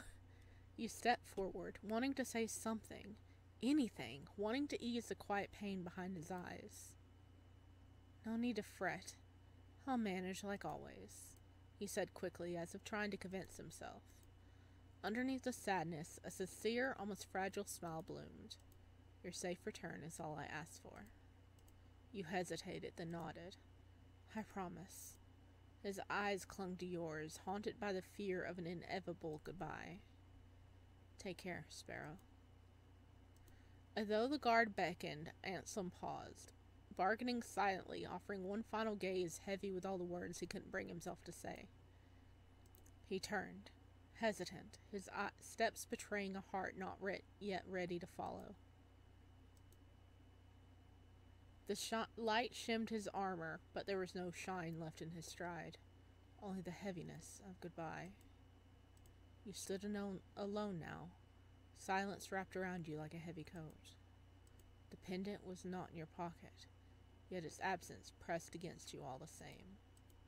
You told yourself it was the right choice, though your chest still ached where it would have rested. As you finally turned towards your road ahead, a piece of you stayed behind. With the boy who offered you more than a charm, with the boy who watched you go with hope in his eyes. Your journey had begun, but so had his waiting, and that was something you'd carry with every step you took. Oh no! Oh no, that made me feel guilty. Okay. Oh no. Okay, I'm sorry. I don't think that would have affected, like, what happens for the rest of the game. If I'm wrong, I apologize. That's all the more reason for you guys to check out this demo for yourself, but I'm just, I don't think that's gonna affect what happened from here on out, because we don't see Ansem. Well, we might see him. Wait, would Ansem not follow us? Would he not have... No, I might have to check that out. Okay, let's charm him. You tilt your head slightly, a soft giggle slipping past your lips, dancing with amusement. Oh, how'd I give anything to make this moment last a little longer. Maybe your hand could help me hold it still. Ansem's hand hovered near yours, trembling just slightly, close enough to feel the warmth but too shy to bridge the distance. His cheeks deepened into a rich crimson, a quiet warmth radiating off him like heat from a hearth. From the corner of your eye, you noticed the guard trying, and failing, to stifle a grin. His eyes were wide with amusement at the scene unfolding before him. The instant Anselm's eyes briefly met his, the guard's face stiffened, his features locking into an unreadable mask. Aw, did I embarrass you? Because if I did, I could always say them quieter. Closer. Ansem's breath hit sharply as you leaned in, the space between you dissolving in an instant. His gaze darted towards yours, only to flee, as if even a glance would undo him. His hand shifted awkwardly, tugging at the lower edge of his cuirass where it pressed over the junction between his thighs and waist. An unconscious action, but one that didn't go unnoticed. His voice faltered. Are you pouting? Oh my god, look at him. His fingers nervously scraping the edge of his armor in a quiet attempt to steady himself.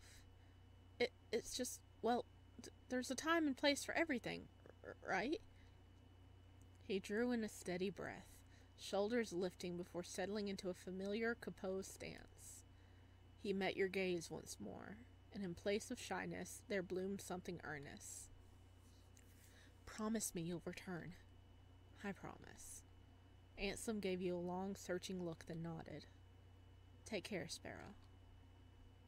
A crack in his tone betrayed a moment of unguarded emotion, and with that, he turned and followed the guard, disappearing into the castle shadows.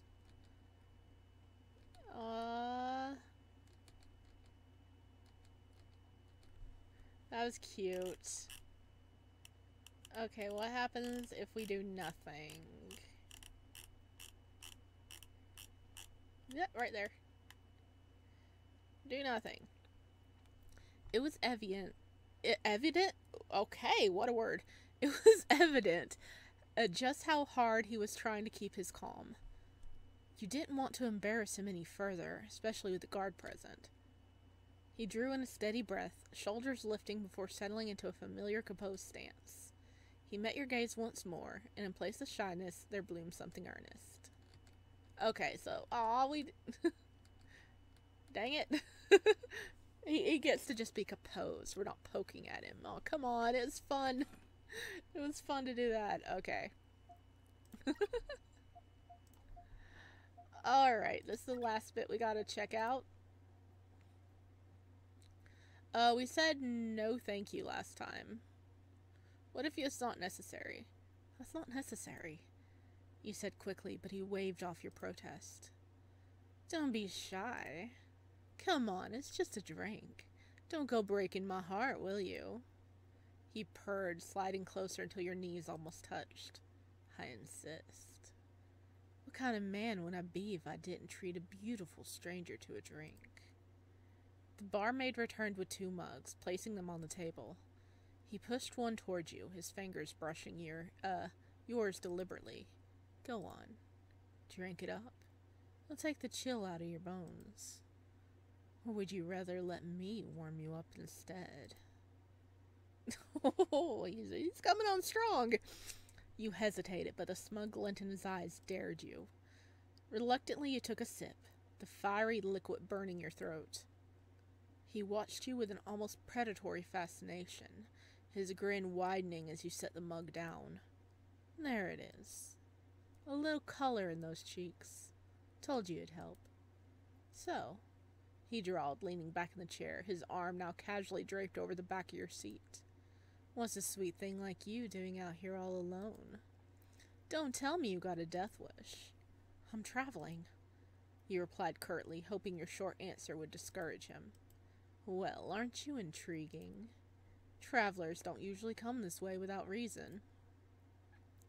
He leaned closer, the faint smell of ale on his breath. Let me guess. Looking for something? Or someone?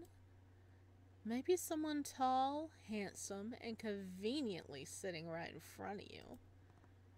His fingers drummed lightly on the table, rhythmic, slow, deliberate. His arm slid a little closer to your shoulder, and you stiffened. Neither, you said firmly, shifting in your seat to put a little distance between you. You got a sharp tongue, little lamb. I like that. Most folks around here either run or fawn, but you stand your ground. Cute. So tell me. He tilted his head, smile curling wider. You never thought about staying elsewhere, a little safer? Maybe somewhere I could keep an eye on you. God. Oh, you flirting so hard, boy. I'm fine, thank you. Fine, huh? Now that's just cruel, lamb. Could have had some fun, you and me.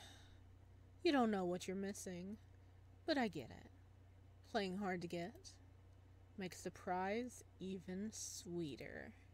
He winked, his grin widening. I like the ones with a little fight in them. As you proved. Makes the chase more exciting. But you don't have to pretend around me, sweetheart. That whole tough act? It's adorable. Let me take the weight off those pretty little shoulders of yours. He breathed the word against your ear, his hand settling lightly on your thigh just above your knee, thumb brushing small circles. One night with me, and you'll forget you ever wanted to leave.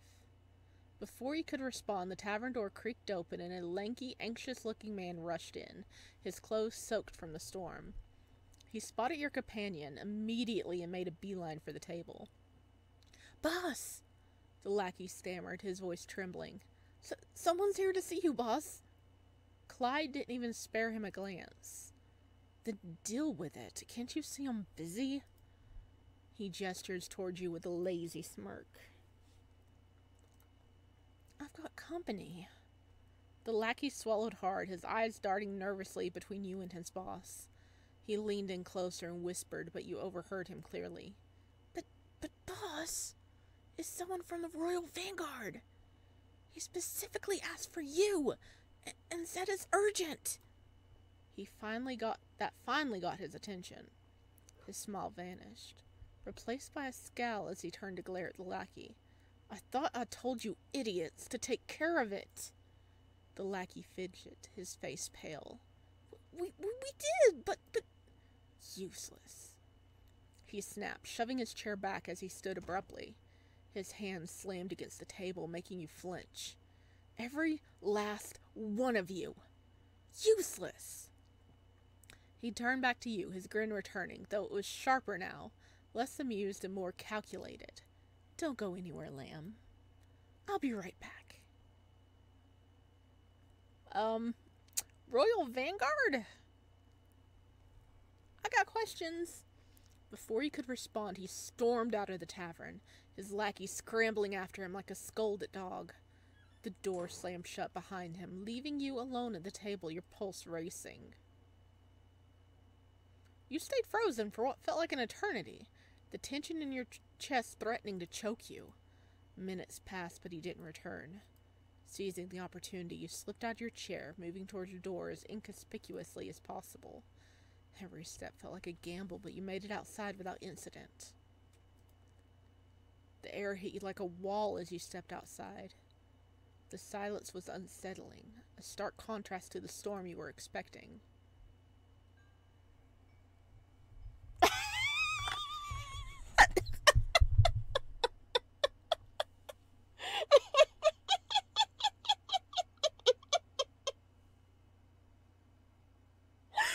I was not expecting that.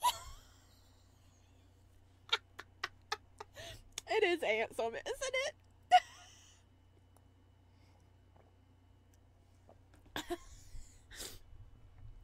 Clyde's body. The headless corpse lay sprawled in the mud at your feet, grotesquely twisted, carelessly discarded. Blood gushed from the jagged stumps of his neck, pooling thickly in the rain-soaked earth before spilling out in dark rivulets, winding like sinister veins towards the gutter. His lifeless form was unnervingly still, yet the violent scene around him felt alive. Your breath caught, your legs threatening to buckle. Fear clawed at your mind, but there was something else too. Relief. You didn't linger. Turning away from the grisly sight, you moved towards the edge of the village, your pace quickening with each step. It wasn't until you reached the town's exit that you noticed them. The man's lackeys, standing in the open. Their eyes locked onto you, wide with terror, and for a moment you thought they might chase you. But then they ran. Not after you. Away from you. Excuse me. Their horrified expressions lingering in your mind as you pressed onward, the damp ground squelching underfoot. Whatever had happened, whoever had killed the man, you weren't going to wait to find out. Ooh, what if it's like... What if in a way we did do it because we had that voice? The voice that came to us that apparently in the archives, and then we were listening to him. What if it was like a little like being that formed and was pretending to be the Vanguard and then killed them, and so they took our form, and so it scared the living daylights out of the people. Does that make sense?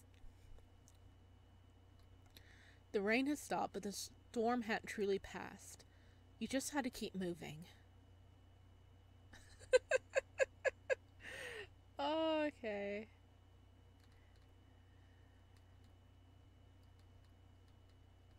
Okay, we've seen this. So, is it we're just...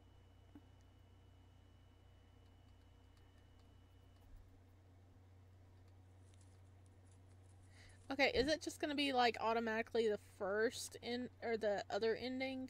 Because he's not gonna pop up. Okay, we get the growling. Okay, so we can throw the rocks.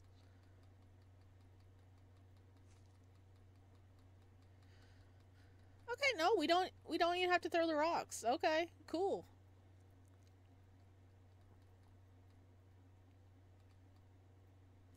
Okay, we had a peaceful time that time. Oh my god, I was 100% not expecting Clyde's body to be out there, okay? I was not expecting that. That caught me off guard. Okay, I was thinking it could be Ansem, but now I'm like, what about that voice or whatever we unleashed? What if it's them trying to protect us so that we can, like, do whatever they want done or whatever? Hang on, okay, what happens if we accept the drink? You swallowed your discomfort and nodded, deciding, for now, it was safer to play along. Clyde grinned, clearly pleased. That's the spirit, sweetheart. The bard maid returned quickly with 2 glasses of something amber and sharp-smelling. Clyde handed you yours with a mock toast. To new beginnings and lucky consequences. You clinked glasses with a forced smile and took a small sip, the burn hitting your throat immediately. He watched you closely, eyes gleaming. See? Not so bad, huh? You got a good head on those pretty shoulders. He leaned in, his voice dropping to a murmur. Bet you've turned more than a few heads, haven't you? I don't really... No need to be modest. I've got eyes, lamb. His smirk widened, eyes raking slowly over you. It wasn't a compliment. It wasn't a valuation. I mean, look at you. You're a one hard to miss lamb. I don't think A needs to be there. You're one hard... I think one and hard might need to be switched. Let's try this again. You're a hard one to miss, lamb. Okay, that sounds a bit better. Stunning, alone, and just asking... this is Clyde. Stunning, alone, and just asking for trouble. I guess fate's finally on my side. He let the words hang in the air, testing your reaction. You didn't answer. His hand brushed yours on the table, fingers ghosting over your knuckles, testing your boundaries. Tell me something. You got someone waiting on you? Yes, we do, and he will beat the snot out of you. You stayed silent for a beat too long. No. It came out quieter than you intended. Clyde's grin sharpened.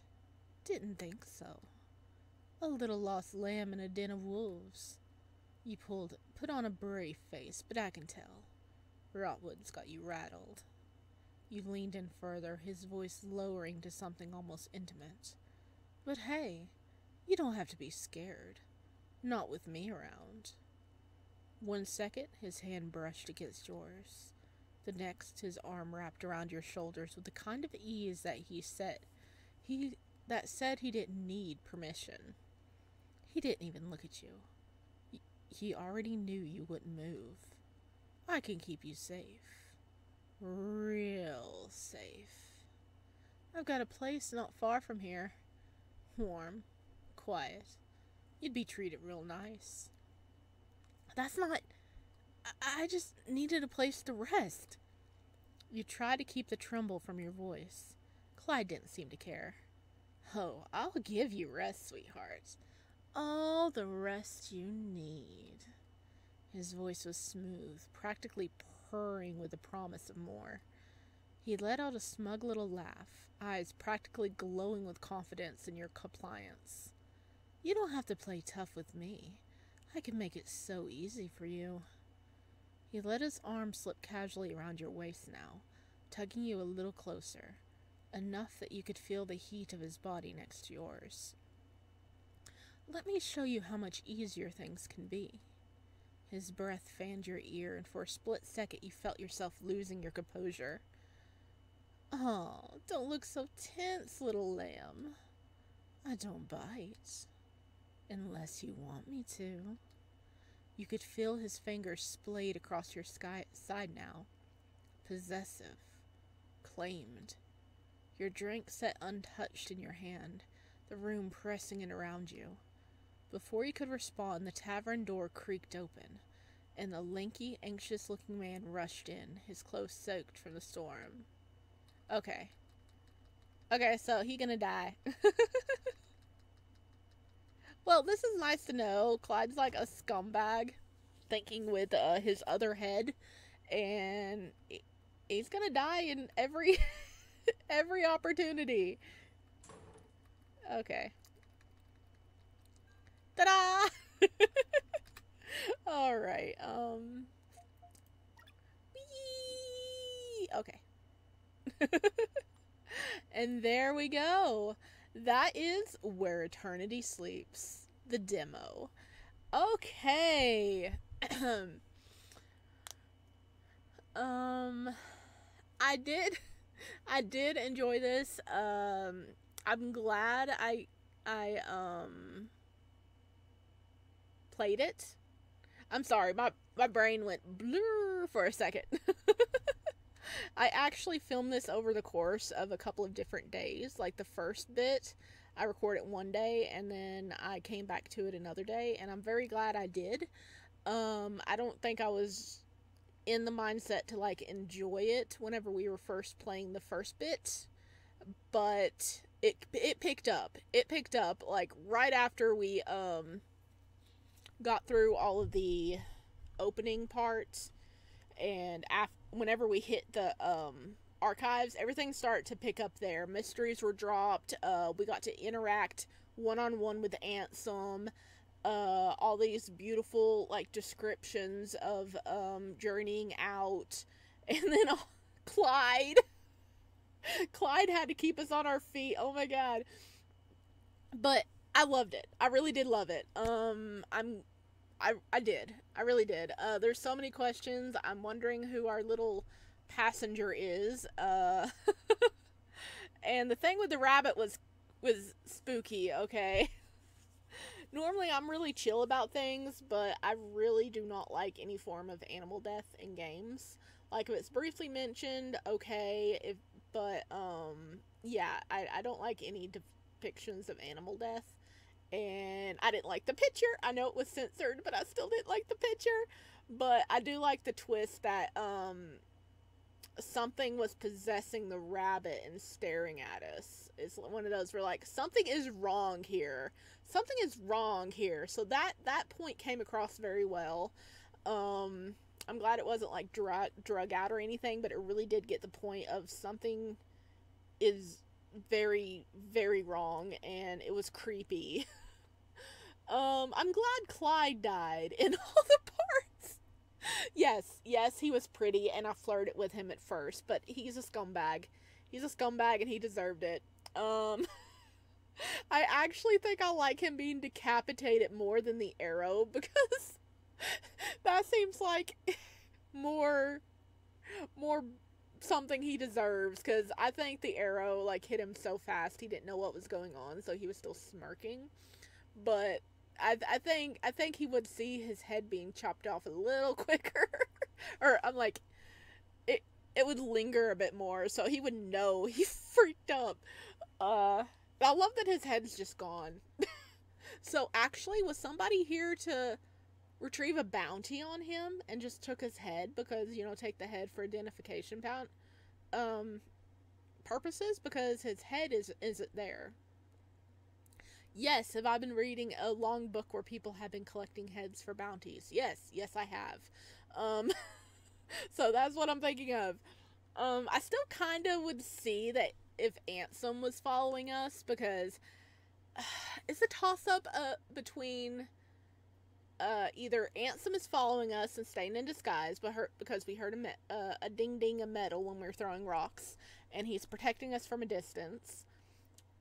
He sent someone to keep an eye out after us, or that is the mysterious voice in our head doing all that. I got questions! But as always, we're going to have to wait until the full game comes out. There's going to be a link down below so you guys can go check out this game for yourself. Give the devs some love, and we're going to be looking forward to when the next update comes out. Heck yeah! Alright, my chickadees, I will see you next time. Bye!